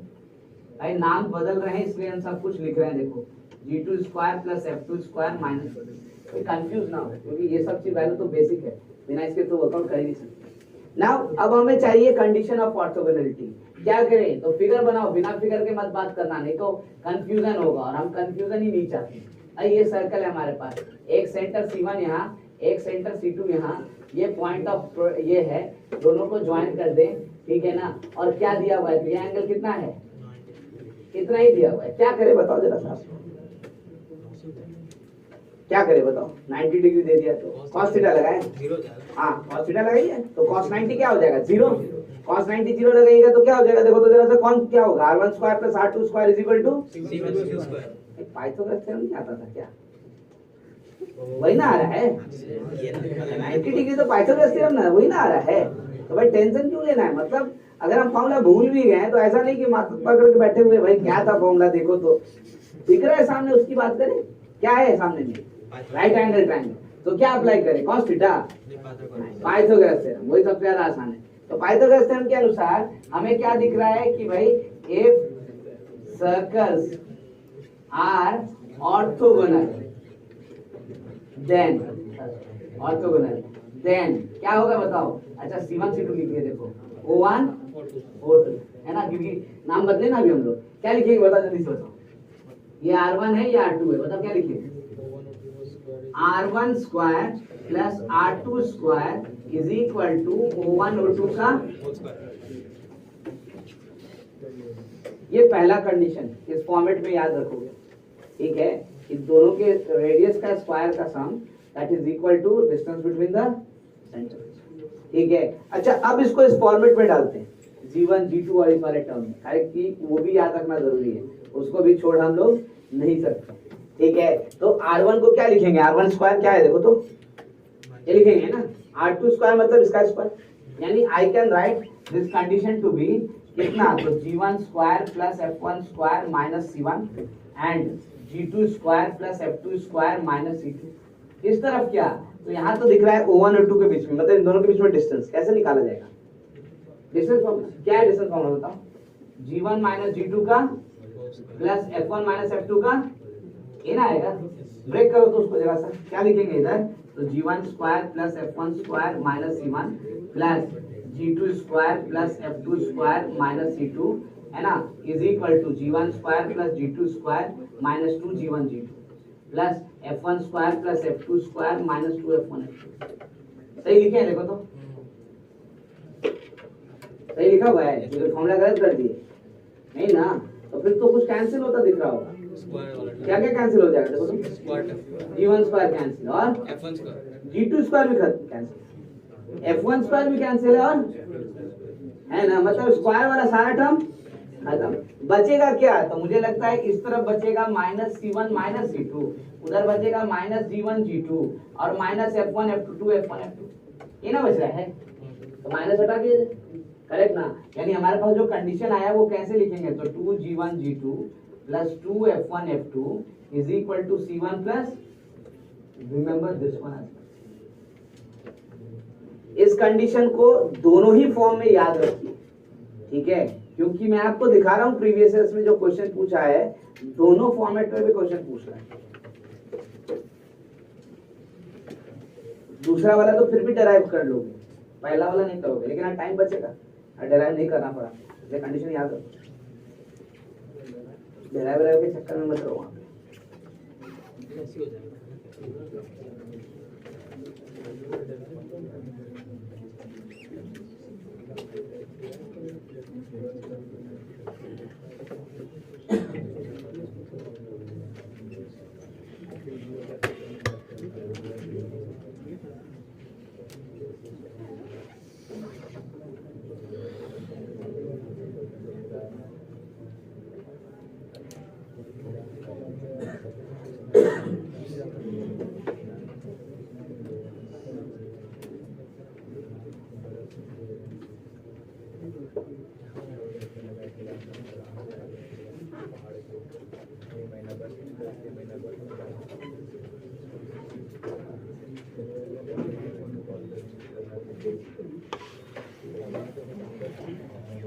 देखो हम पहले ही स्लो कर रहे हैं क्योंकि ये सेक्शंस में याद रखना थोड़ा सा डिफिकल्ट वर्क है, क्योंकि कम क्वेश्चन प्रैक्टिस में दिखता है, लेकिन पूछता है। मैं ये नहीं बता रहा हूँ कि नहीं पूछता है, मैं अभी आपको क्वेश्चन दिखाता हूँ जो पूछा है, तो इसलिए थोड़ा सा कॉन्सेंट्रेट ज्यादा करो, स्लो इसलिए करना।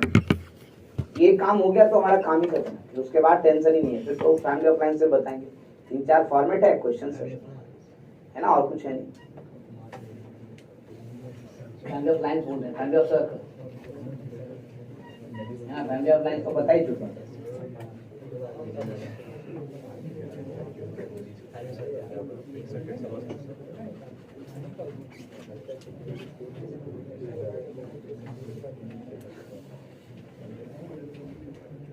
हर एंगल से डिस्कशन इसलिए करते हैं क्योंकि कोऑर्डिनेट है।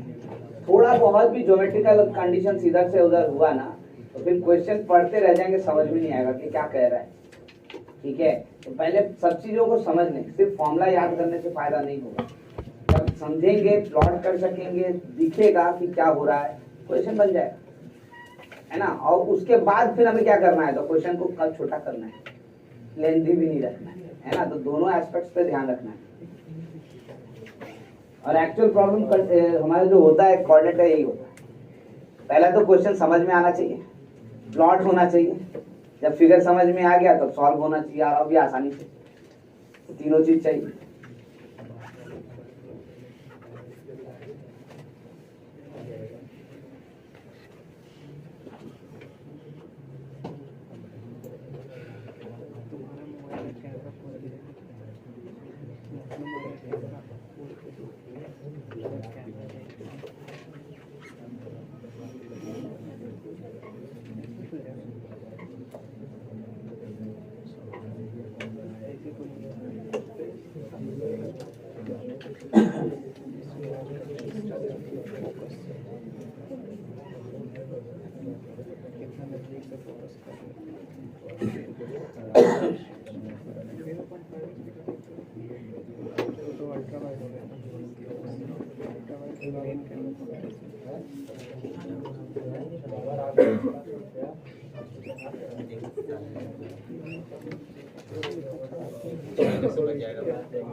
पहला क्वेश्चन तो लिख दे, तो दिख रहा है, पहले उसको दे देना। क्वेश्चन 2000 का है, देखो मेंस का है। The circle x square plus y square plus 2x plus 2ky plus 6 is equal to 0 and x square plus y square plus 2ky plus k equal to 0 intersect orthogonally, then K is equal to what?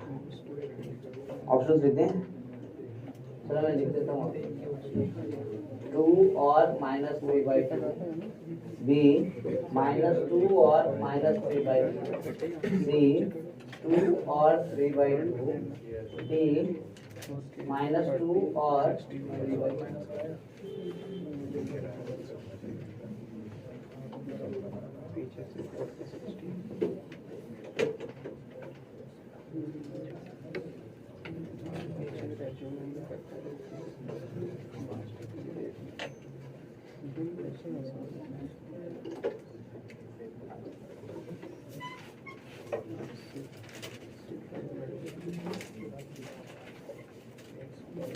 Recording start करके इसमें दिक्कत होता है, front नहीं switch होता है, वो भी होना चाहिए था।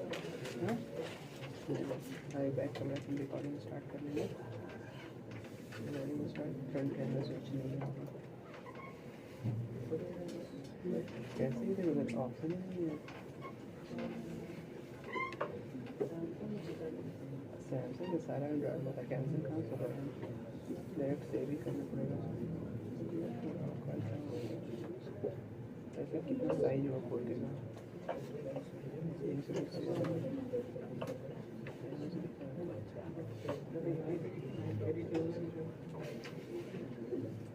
सिक्सटी 16 सेकंड का हुआ, 173 MB, अच्छा खासा मार लिया।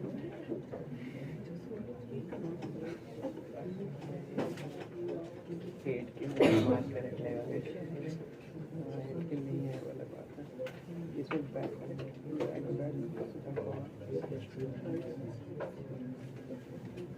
इसमें ये भी दिक्कत रहता है। अच्छा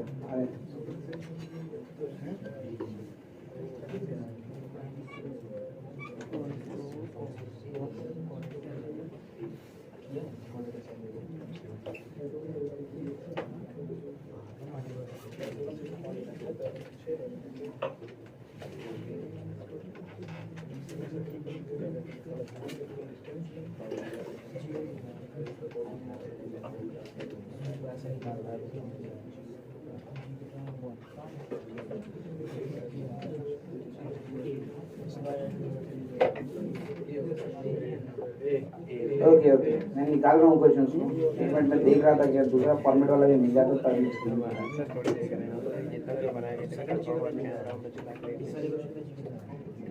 थोड़ा उसका जो होता है ना 13 प्रो वाला का कुछ तो फास्ट होता होगा, कुछ तो बहुत ज़्यादा फास्ट होता होगा। आईफोन है इसका 60 GB का स्मूथ चलता है।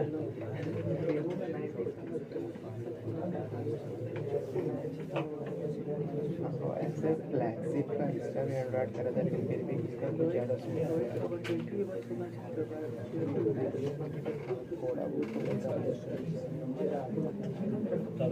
लेकिन कोई थर्ड पार्टी एप्लीकेशन खोलता है तो उसका जैसे जो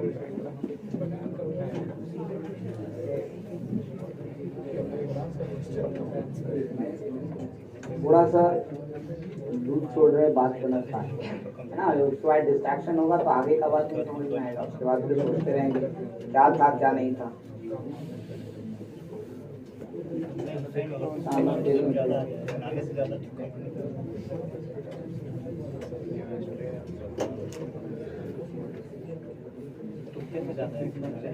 थर्ड पार्टी कैमरा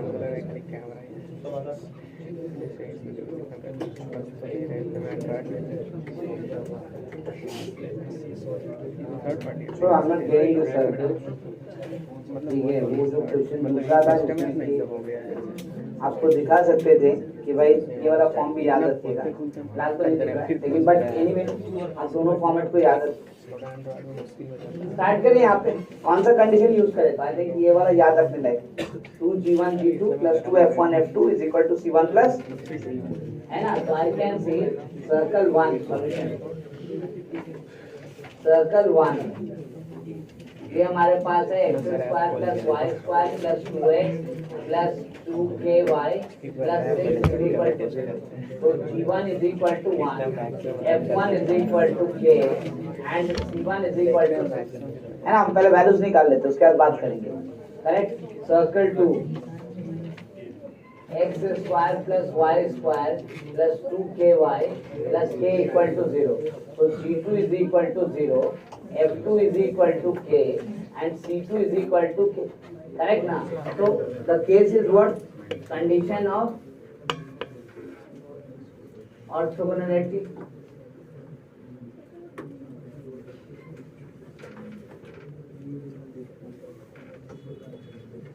है ना, क्या होगा? तो 2g1 g2 plus 2f1 f2 is equal to c1 plus c2.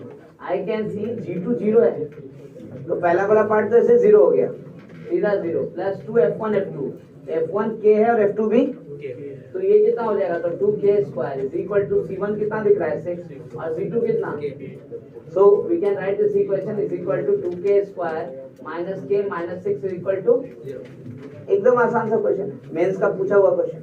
Correct ना। तो k इज इक्वल टू कितना हो गया? माइनस b यानी k plus minus root and, अच्छा सॉरी k ही तो निकाल रहे हैं ना, माइनस 1 यानी 1 plus minus root under b square यानी 1 माइनस 4ac, तो कितना हो जाएगा? 4 to 12 48, है ना, by 2x that is 4, so k can be written as 1 plus 7 by 4 and 1 minus 7 by 4, so k is nothing but 2 comma कितना minus, देखो option में कहाँ पे, ठीक है।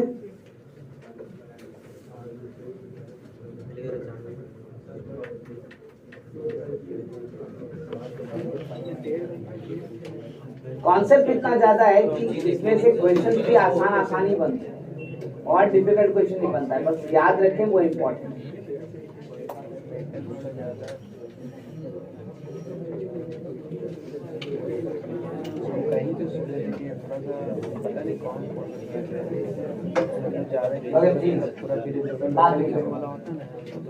आई होप कि नोट तो सबका हो ही गया होगा, है ना। वी कैन प्रोसीड फर्दर, आगे बढ़ सकते हैं हम लोग, हाफ एन आवर टाइम है हमारे पास। सो हम आए फैमिली ऑफ सर्कल पे, उससे पहले हमने रेडिकल एक्सिस डिस्कस किया था। हम एक प्रॉपर्टी या दो प्रॉपर्टी उस रेडिकल एक्सिस पे मेंशन करना चाहते हैं जो कि ऑर्थोगोनल सर्कल से भी रिलेटेड, ठीक है। तो you should understand that one, जिससे क्वेश्चन सॉल्व करने में थोड़ा सा आसानी हो जाएगा, ठीक है।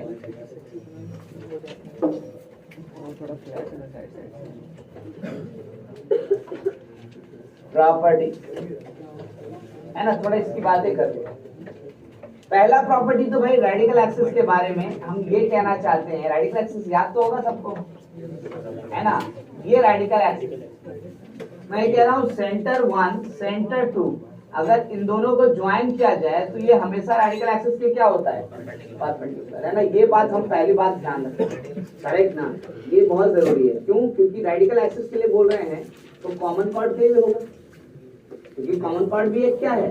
रेडिकल एक्सिस, है ना। अगर हम रेडिकल एक्सिस के लिए बोल रहे हैं तो टीसीटी के लिए भी होगा, क्योंकि टीसीटी भी एक कंडीशन में क्या है? Radical axis. तो खाली रेडिकल एक्सिस के लिए बोल दिया तो सबके लिए काम होगा, है ना। तो ध्यान में रखिएगा कैसे। तो मैं कह रहा हूँ सपोज करो कि हम मान लीजिए गिवन है हमारे पास, है ना, C1 जो है वो x1, y1, या लिख लीजिए उसको, C1 ने लिख करके O1 लिखिए। हमारे लिए इक्वेशन इससे भी कंपेयर करना है कंडीशन से भी, तो इक्वेशन सर्कल का इक्वेशन लिख ही लेते हैं। गिवन है हमारे पास पहला सर्कल का equation, circle 1 x square plus y square plus 2g1x plus 2f1y plus c1 equal to 0, and second circle 2 x square plus y square plus 2g2x plus 2f2y plus c2 is equal to, है ना। पहला चीज तो हम यही कह रहे हैं कि radical axis are always perpendicular to the line joining the two centers. कैसे? तो आप रेडिकल एक्सिस का इक्वेशन निकालो, इक्वेशन ऑफ रेडिकल एक्सिस क्या होगा भाई, बताओ जरा सा। क्या लिखते हैं? इसको s और इसको क्या माने?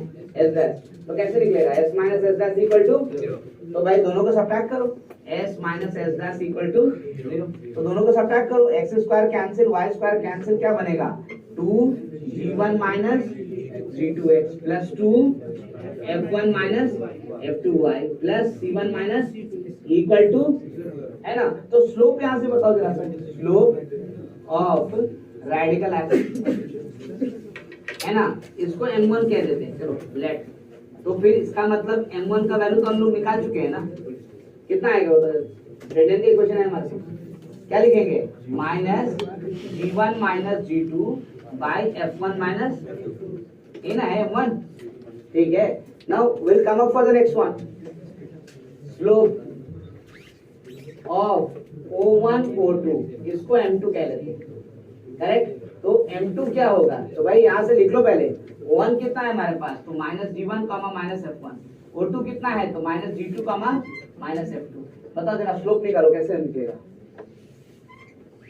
माइनस F1 है, सॉरी, तो क्या लिखेंगे, माइनस F2 प्लस F1, तो कितना हो गया, F1 माइनस F2, और माइनस G2 प्लस G1, तो कितना हो गया, G1 माइनस, तो यानी ये कितना हो गया, तो F1 minus F2 bye G1 minus, कितना ना आएगा, ठीक है। देखो तो जरा सा, M1 इंटू M2 का वैल्यू कितना आ रहा है, M1 इंटू M2 का वैल्यू कितना आ रहा है, -1, नहीं आ रहा है, और ऑलवेज है, चाहे G1 G2 F1 F2 का वैल्यू कुछ भी लो, उससे में कोई फर्क नहीं पड़ता है, करेक्ट ना। तो इसी चीज को हम लोग अपना पहला प्रॉपर्टी बना रहे हैं, हम लोग कह रहे हैं क्या, radical axis between any two circle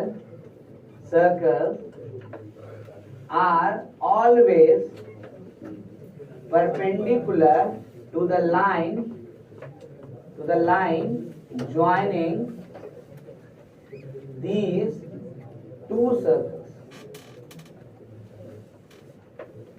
ठीक है। इससे अब कैलकुलेशन आसान हो जाएगा कि भाई कॉमन कॉर्ड के केस में आप उसको 90 डिग्री लोगे नहीं लोगे, आपको टेंशन ही नहीं है, that is always equal to कितना होना है, 90 डिग्री।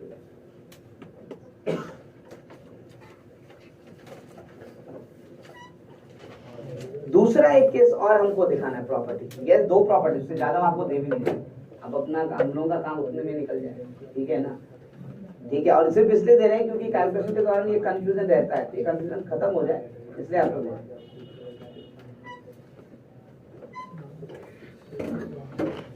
अच्छा पहले हम दिखा दे उसके बाद फिर लिखेंगे स्टेटमेंट वाले।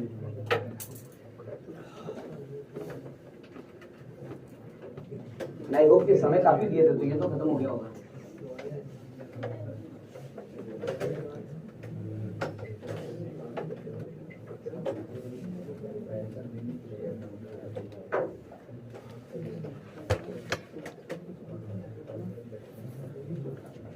मैं कह रहा हूं कि मान लीजिए कि एक सर्कल ये है, दूसरा सर्कल ये है ना, और एक तीसरा सर्कल भी हम लोग ले रहे हैं इस तरीके से, ठीक है। ये तीसरा सर्कल भी ले रहे हैं, ये ध्यान दो, ये दो सर्कल जो था ये तो यही दोनों है, सर्कल 1 सर्कल 2, हम लिख देते हैं, इसको क्या लिख रहे हैं, दिस इज सर्कल 1, है ना, दिस इज व्हाट, तो दिस इज सर्कल 2, ठीक है। एंड दिस बिकम्स, है हम लोग लिखते हैं, let circle 3 be x square plus y square plus 2g3x plus 2f3y plus c3 is equal to, है ना। हम ये कह रहे हैं कि अगर मान लो ये जो थर्ड सर्कल है, इन दोनों सर्कल को ऑर्थोगोनली कट करे तब, मतलब इन दोनों सर्कल को ऑर्थोगोनली इंटरसेक्ट करे तब, तो हम यही प्रॉपर्टी दिखाना चाहते हैं कि अगर ये सर्कल इन दोनों को ऑर्थोगोनली अगर करेगा, इंटरसेक्ट करेगा, तो इन दोनों के बीच का जो रेडिकल एक्सिस होगा ना, वो हमेशा इसके सेंटर से पास करेगा, और कोई चारा ही नहीं है, यानी इसके सेंटर का जो लोकस होगा वो यही रेडिकल एक्सिस ही होगा, इसके अलावा और कोई नहीं होगा। बात समझ में आ रहा है। तो हम ये शो करना चाहते हैं, इसका सेंटर क्या है बताओ, C1 तो हमें पता था ना, छोड़ो ये बताओ हमारा फाइनल सेंटर O3 कितना होना है, -G3 माइनस ये ना होगा, O1 O2 नहीं भी लिखे तो O3 तो यही होगा ना, करेक्ट ना। व्हाट आई एम सेइंग कि सबसे पहले एक काम कीजिए कि भाई जो चीज आप कह रहे हैं उसको लिखिए, यानी क्या कंडीशन है भाई, तो circle 3 intersect circle 1 and circle 2 orthogonally, orthogonally, ठीक है, इम्प्लाइज, क्या मतलब हो गया भाई बताओ। तो ऑर्थोगोनल का कंडीशन क्या था, तो 2G1 G2 plus 2F1 F2 is equal to C1 plus, लेकिन वो तो जब पहला सर्कल और दूसरा सर्कल इंटरसेक्ट करता था तब ना, अब तो पहला और तीसरा कर रहा है, तो क्या लिखोगे 2G1 G3 plus 2F1 F3 is equal to C1 plus, ये कब के लिए, जब पहला और तीसरा वाला करेगा, और जब दूसरा और तीसरा वाला करेगा तो 2G2 G3 plus 2F2 F3 is equal to C2 plus, ये दूसरा वाला, करेक्ट ना, यही दो कंडीशन आना है ना। जब सर्कल 3 पहला सर्कल को करेगा तो पहला कंडीशन, जब सर्कल 3 दूसरा सर्कल को करेगा तो दूसरा कंडीशन, ठीक है ना। What I am saying is कि भाई कुछ भी कीजिए उससे पहले एक काम कीजिए कि दोनों को सब्ट्रैक्ट करके देखिए तो क्या होता है, दोनों को सब्ट्रैक्ट कीजिए देखो क्या होता है। 1 - 2 हम करते हैं, क्या मिलेगा हमें बताओ, लेफ्ट हैंड साइड पे कुछ कॉमन मिल जाएगा, कितना कॉमन मिलेगा 2G3, करेक्ट ना, तो अंदर बचा क्या, जो G1 माइनस, अच्छा यहाँ भी सब्ट्रैक्ट करेंगे तो क्या कॉमन मिलेगा 2, क्या बनेगा F1 माइनस, और राइट हैंड साइड में क्या होना देखो तो कितना बनेगा C1 माइनस, और कुछ नहीं ना। अरे मैं बोल रहा हूँ जरा सा रेडिकल एक्सेस को देखो ध्यान से, C1 माइनस C2 वहां भी है देखो, है कि नहीं, G1 माइनस G2 वहां भी है देखो, F1 माइनस F2 वहां भी है देखो, है कि नहीं, लेकिन C1 minus C2 G1 minus G2 F1 minus F2 सब सेम साइड है, और उसमें क्या है देखो तो ऑपोजिट है, करेक्ट ना। तो क्या किया जाए, तो कुछ नहीं, इन सब को लेके उधर चले जाए, करेक्ट ना, इन सब को लेके अगर उधर चले जाएंगे तो ये निगेटिव, ये भी क्या हो जाएगा, तो ठीक है ना, इसको ऐसे लिख लेते हैं ना, minus G1 minus G2 plus 2 minus F3 F1 minus F2 plus C1 minus C2 equal to 0। नहीं लिख सकते हैं, बताओ जरा सा, लिख सकते हैं ना, गड़बड़ कर दिया, ठीक है ना। जरा सा उसको कंपेयर करो इसी क्वेश्चन के साथ, किया जा सकता है कि नहीं किया जा सकता है ना। तो क्या पता चल रहा है, x का वैल्यू कितना -G3 और y का वैल्यू, अरे तो ये तो सेंटर था ना इसका, देखो करेक्ट ना। सो वी कैन से कि radical axis passes through the centre of third, correct ना, इसी को हम लोग प्रॉपर्टी बना रहे हैं ना। So I can say this implies radical axis passes through center of circle 3, है ना, इसको हम प्रॉपर्टी बना रहे हैं। हम लोग कहते हैं प्रॉपर्टी में स्टेटमेंट क्या लिखेंगे, if a circle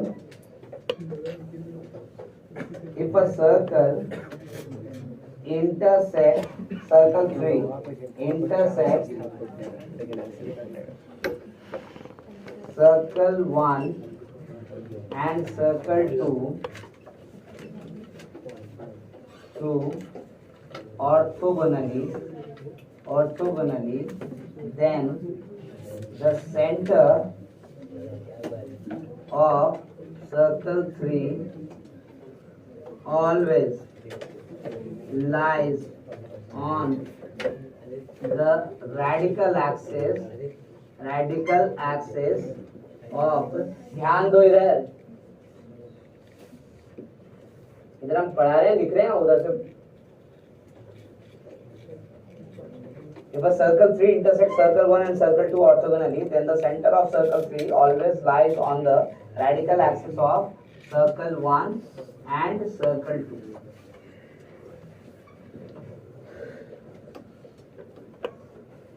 है ना, क्योंकि अगर क्वेश्चन आएगा और अगर ये स्टेटमेंट्स आपको नहीं पता है तो काफी समय लग जाएगा, अदरवाइज बहुत आसानी से सब काम खत्म हो जाएगा। तो इस बात को ध्यान में रखिएगा कि ऑर्थोगोनलिटी में कंडीशन है कि भाई कोई भी सर्कल अगर किसी दो सर्कल को ऑर्थोगोनली कट करेगा तो इसका जो सेंटर होगा वो हमेशा उन दोनों के रेडिकल एक्सिस पे लाई करेगा। और दूसरा, सेंटर को जब ज्वाइन करेंगे तो वो रेडिकल एक्सिस का हमेशा क्या होता है, तो परपेंडिकुलर। सिर्फ दो प्रॉपर्टीज, ज्यादा नहीं।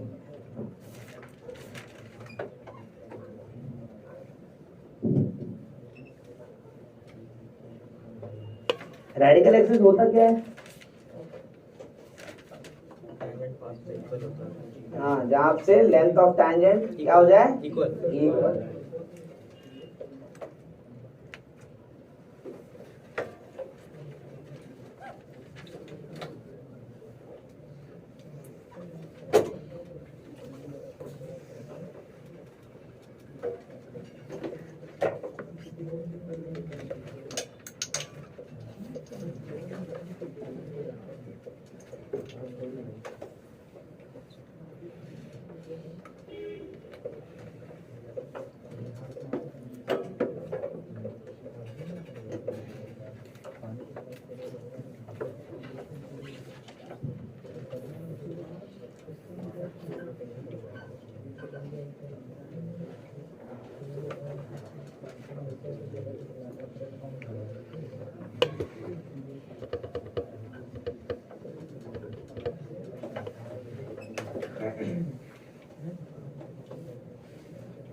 यानी अब हम लोग लास्ट कॉन्सेप्ट पे आ गए हैं सर्कल के, that is family of circle.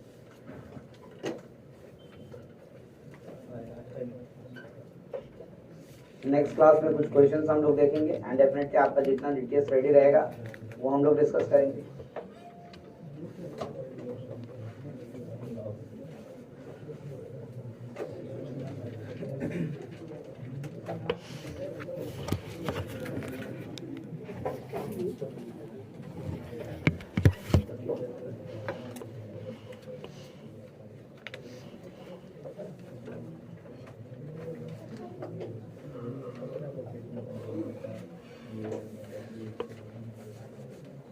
पूरे थियरी को एक बार अगर ढंग से आप पढ़ेंगे ना तो डेफिनेटली पलटने की बार बार जरूरत नहीं पड़ेगी, लेकिन ढंग से पढ़ेंगे। नहीं तो फिर क्या होगा कि आपको बार बार पलटने की जरूरत पड़ेगी, फॉर्मूला याद रखने की जरूरत पड़ेगी, रटने की जरूरत पड़ेगी। हालांकि हम लोगों ने कोशिश किया है कि मिनिमाइज फॉर्मूला दिया जाए आपको जो याद रखना है, और वो भी ऐसा जो कि अगर एक जगह याद करे तो सब कर्व पे लगे, है ना, यानी उसमें कर्व डिपेंडेंसी ना हो। और वही आजकल होता है, क्वेश्चन जो पूछता है इसमें क्या है कि एक सेटिंग में सर्कल दिया तो दूसरे में हटा के पैराबोला डाल देगा। Find the equation of chord of contact for this point to a circle. पहला सेटिंग, दूसरा सेटिंग में एलिप्स, तीसरा सेटिंग हाइपरबोला। करना क्या है, equation is always t equal to 0, correct ना। तो वही बात मैं आपको बता रहा हूँ, हर फिगर पे वही कोशिश करेंगे कि भाई जब हमारा फिगर खत्म हो आप सिंक्रोनाइज करके देखो कितना एक्स्ट्रा फॉर्मूला बन रहा है। तो जब कोऑर्डिनेट खत्म करेंगे तो लास्ट का हमारा यही ऑब्जेक्टिव रहेगा कि हम लोग सारे फॉर्मूलाज को लिस्ट आउट करें और कैटेगरी वाइज देखेंगे कितना याद करना पड़ रहा है कितना नहीं, है ना, जरूरत ही नहीं। So starting with family of circles, ठीक है भाई। स्ट्रेट लाइन तो फैमिली ऑफ स्ट्रेट लाइन तो पढ़े थे हम लोग।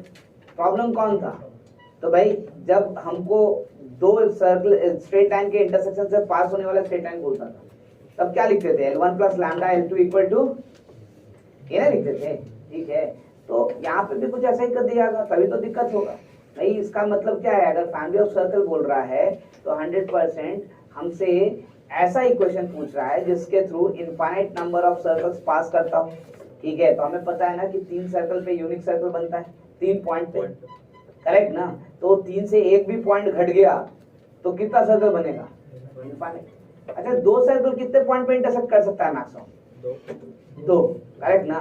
तो भाई पहला कॉन्सेप्ट तो ऐसे ही देगा, है ना, equation of family of circle passing through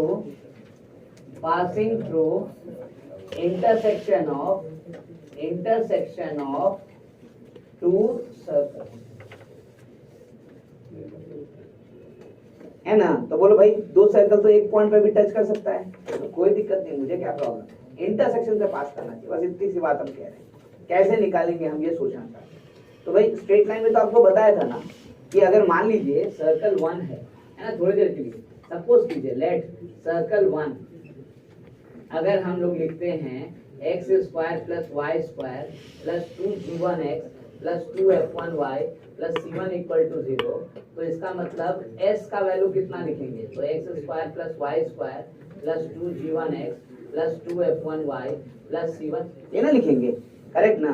और मान लीजिए कि सर्कल 2 जो है ना, वो आप ले रहे हो x² plus y² plus 2g2x plus 2f2y plus c2 is equal to 0, तो फिर इसका मतलब यहाँ से s डैश क्या लिखेंगे, तो x² plus y² plus 2g2x plus 2f2y plus c2 is equal to 0, इतना ही लिखेंगे। देखो सिंबल तो ये ना कहता है, ठीक है।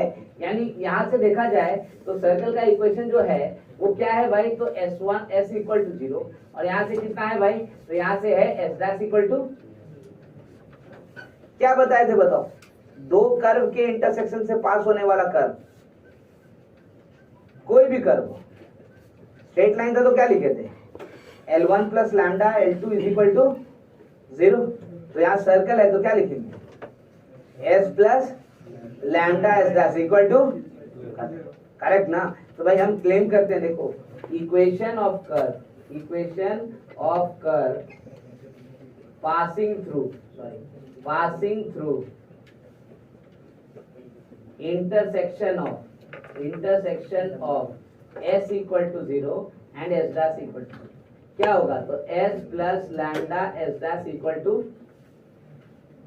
हो गया, where lambda belongs to real number. ठीक है, लेकिन आप ध्यान देखना कि स्टेटमेंट में मैंने सर्कल नहीं लिखा है, मैंने लिखा है कि वो कर्व होगा जो दोनों के इंटरसेक्शन से पास कर रहा है, करेक्ट ना। अब इसमें से सर्कल जो है उसको अलग निकाल लीजिए, और वही हमारा फैमिली ऑफ सर्कल है। तो जो सर्कल नहीं है वो कर्व हमको नहीं चाहिए, पक्का ना। ठीक है, वैसे भी एक सर्कल यहाँ पे मिसिंग है, देखो कौन सा, स्ट्रेट लाइन में बताए थे, जिसके साथ लैम्डा मल्टीप्लाई होता है, करेक्ट ना, वो तो हमको नहीं मिलेगा। यहाँ पर भी लैम्डा किसके साथ मल्टीप्लाई हुआ है, एस डैश। तो भाई सब निकाल लोगे लेकिन वो हमको नहीं मिलेगा, तो कोई बात नहीं, एक ही सर्कल ना है, बाकी सर्कल मिलेगा कि नहीं मिलेगा वो जानना चाहते हैं। तो मैंने कहा देखो ना जरा ध्यान से, इस केस में याद रखना, फिगर ऐसा होगा, एक सर्कल ऐसा है, दूसरा सर्कल ऐसा है, ये पॉइंट ए, ये पॉइंट बी, इससे पास करने वाला सारा सर्कल चाहिए, करेक्ट ना। तो भाई इसमें से जो सर्कल होगा वो फैमिली ऑफ सर्कल, जो नहीं होगा उसको हटा देते हैं, करेक्ट ना। तो हमने बोला कैसे पता चलेगा, तो इक्वेशन को लिखो, दिया हुआ है ना, s plus lambda S dash, यानी क्या लिखोगे बताओ, तो x square plus y square plus 2g1x plus 2f1y plus c1 plus lambda time x square plus y square plus 2g2x plus 2f2y plus c2 equal to 0। क्या ये circle का equation है? नहीं, सर्कल के इक्वेशन के लिए x square और Y square का क्वेश्चन क्या होना चाहिए, 1। तो पहले एक्स स्क्वायर वाई स्क्वायर अलग करो, है ना। तो अलग करोगे तो देखो तो यहाँ से क्या आएगा, तो आई कैन सी कि यहाँ से 1 प्लस लैम्डा एक्स स्क्वायर आएगा, 1 प्लस लैम्डा क्या आएगा, और फिर क्या होगा, तो 2f1 plus lambda f2 x, g1 plus lambda g2 x plus 2f1 plus lambda f2 y और plus c1 plus lambda c2 equal to 0, ऐसे ही मिलेगा ना। अब बताओ क्या ये सर्कल का इक्वेशन है? नहीं, लेकिन बना सकते हैं ना, किससे डिवाइड करके, 1 प्लस लैम्डा। लेकिन अगर डिवाइड करेंगे तो गारंटी देना पड़ेगा ना कि 1 प्लस लैम्डा क्या नहीं है, 0। तो इसका मतलब 1 प्लस लैम्डा अगर 0 हो जाए तब इसका मतलब डिवाइड नहीं कर सकते, और अगर डिवाइड नहीं कर सकते तो सर्कल हम नहीं बना सकते। तो इसका मतलब यहाँ सब में सर्कल बना पाएंगे सिर्फ एक्सेप्ट एक वैल्यू के, कौन सा value, lambda equal to minus, correct ना। वैसे जरा सोचो, लैम्डा इक्वल टू -1 हो जाएगा तो ये इक्वेशन क्या बन जाएगा, s minus S dash equal to, यानी रेडिकल एक्सिस या कॉमन कॉर्ड, वो स्ट्रेट लाइन है, वो सर्कल थोड़ी है, करेक्ट ना। तो उसी को हटाना है, बाकी किसी को नहीं हटा, करेक्ट ना। तो आई कैन सी, हम यहाँ से लिख सकते हैं, देखो, so if lambda is plus 1 is not equal to 0, then equation of circle, ठीक है, implies family of circles क्या हो गया भाई, तो s plus lambda s dash equal to 0, where lambda belongs to real number -1,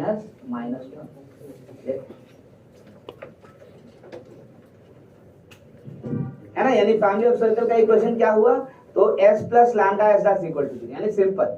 लेकिन उसमें लैम्डा का वैल्यू सारा नहीं ले सकते रियल नंबर, क्या नहीं लेना होगा, क्या नहीं ले सकते हम, -1, है ना, क्योंकि -1 लेंगे तो सर्कल नहीं बनाएगा, करेक्ट ना। बाकी सब सर्कल बना रहे हैं, ठीक है। तो सब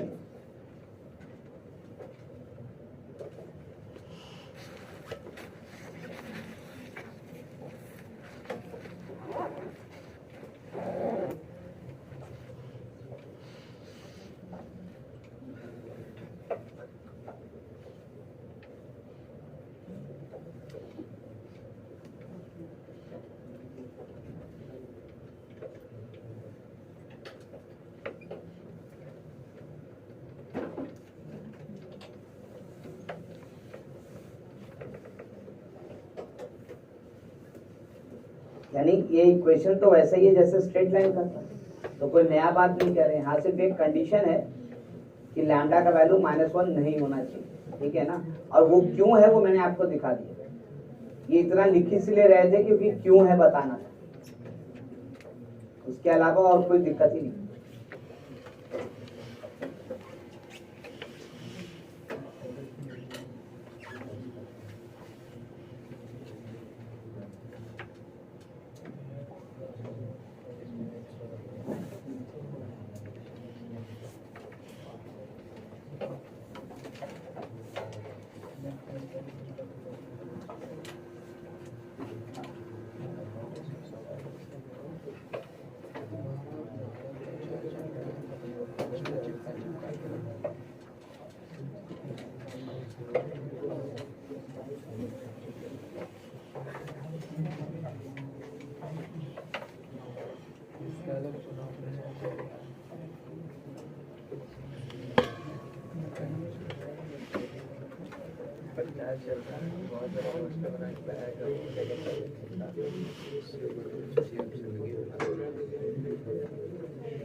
कॉन्सेंट्रेट।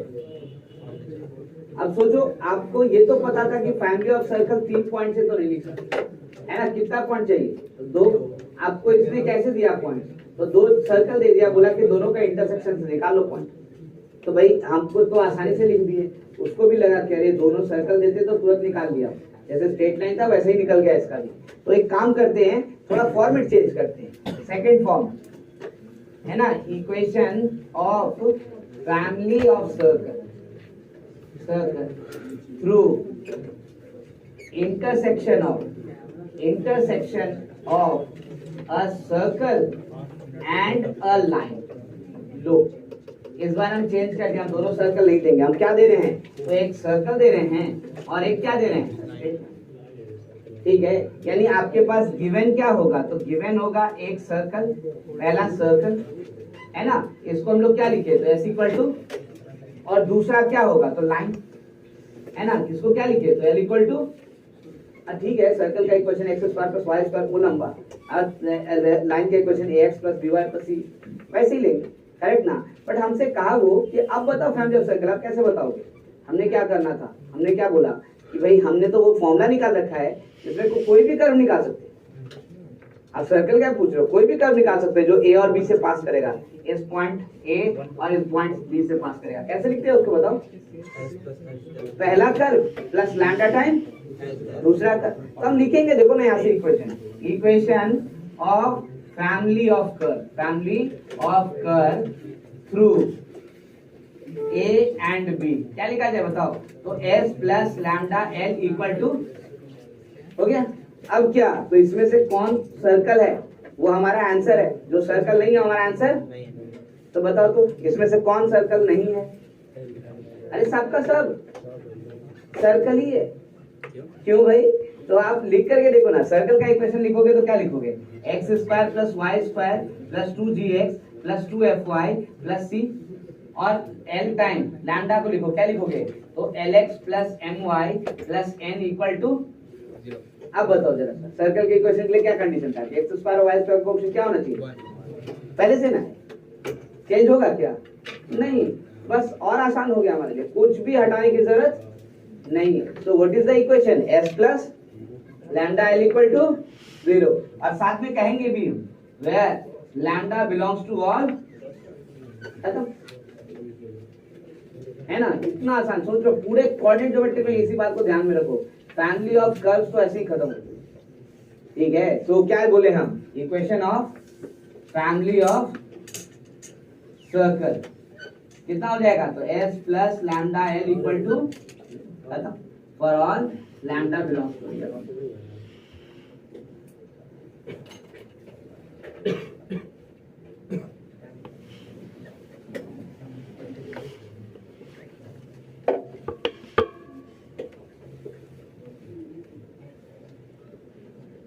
ठीक है।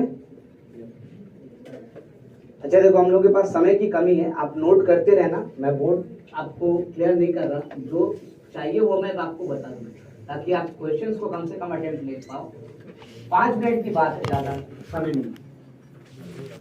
देखो अब सोचो, तो आपको वो कह रहा है कि भाई लाइन दी है, सर्कल दिए, तो आपके तो आसान हो गया, आप तुरंत बोल दिया S plus lambda equal to 0। इसमें कंडीशन भी है कि लैम्डा का वैल्यू कोई हटाना भी है। तो इस बार एक काम करते हैं, 2 पॉइंट ही चाहिए था ना, हम दोनों पॉइंट ऐसे ही दे देते हैं, सर्कल और स्ट्रेट लाइन देंगे ही नहीं, ठीक है। तो क्या बोल रहा है इस बार, थर्ड पार्ट क्या हो गया हमारा, equation of family of circle through A x1, y1 and B x2, बन गया। अब बोला अब निकालो, अब तो हम ना सर्कल दिए हैं तुमको और ना ही क्या दिए हैं, स्ट्रेट लाइन, करेक्ट ना। 2 सर्कल दिए थे तो निकाल लिए थे S plus lambda S dash, circle straight line दिए तो एस प्लस लैम्डा एल, ठीक है। अब निकालो, दोनों पॉइंट खाली दिए हैं। तो दिक्कत क्या है भाई, 2 पॉइंट दिया है तो ए बी का तो इक्वेशन निकल जाएगा ना, तो लाइन का इक्वेशन तो मिल गया, खाली एक सर्कल ही चाहिए ना। तो भाई 2 पॉइंट से पास करने वाला एक सर्कल, डायमेट्रिक फॉर्म याद है ना, लिख सकते हैं कि नहीं, वहां से सर्कल मिल जाएगा। तो एस भी मिल गया, एल भी मिल गया, इक्वेशन क्या लिखे, S plus lambda L equal to 0, कहानी खत्म है ना। आप इंफॉर्मेशन चेंज करो, हम इंफॉर्मेशन चेंज होने नहीं देंगे, हम ऐसे ही रखेंगे, करेक्ट ना। तो यहाँ से हमें क्या पता चला, मैं कह रहा हूँ देखो यहाँ से, so equation of line A B क्या लिखेंगे, तो एल इक्वल टू पता है, और दूसरा इंफॉर्मेशन पता है, देखो ए बी से पास करने वाला, equation of circle with A B as a diameter कैसे लिखेंगे, तो s equal to 0 where s equal to x minus x1 x minus x2 plus y minus y1 y minus y2, ये ना होगा। देखो तो अब बताओ, l का भी इक्वेशन लिखना है, l का भी इक्वेशन लिख देते हैं, y माइनस y1 l है ना, by y2 minus y1 minus x minus x1 by x2 minus x1 equal to 0। देखो l का इक्वेशन भी आ गया ना, सर्कल भी बन गया और क्या बन गया, स्ट्रेट लाइन भी बन गया। अब हमारे पास ये सर्कल है और ये हमारा स्ट्रेट लाइन है, देखो ए बी है ना, ये डायमीटर भी। अब बताओ क्या लिखे हम, so equation of family of circle क्या लिखेंगे, it will be S plus lambda L equal to, कोई रिस्ट्रिक्शन लैम्डा पे कुछ नहीं, डायरेक्ट दैट इज, इसको लिख भी दे x minus x1 x minus x2 plus y minus y1 y minus y2 है ना, और प्लस लैम्डा टाइम क्या, तो y minus y1 by y2 minus y1 minus x minus x1 by x2 minus,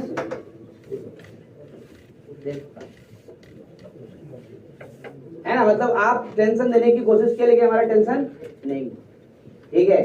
अब समय बचा नहीं, इसलिए हम लोग एक फॉर्म खाली बचा हुआ है, वो नेक्स्ट क्लास में करेंगे।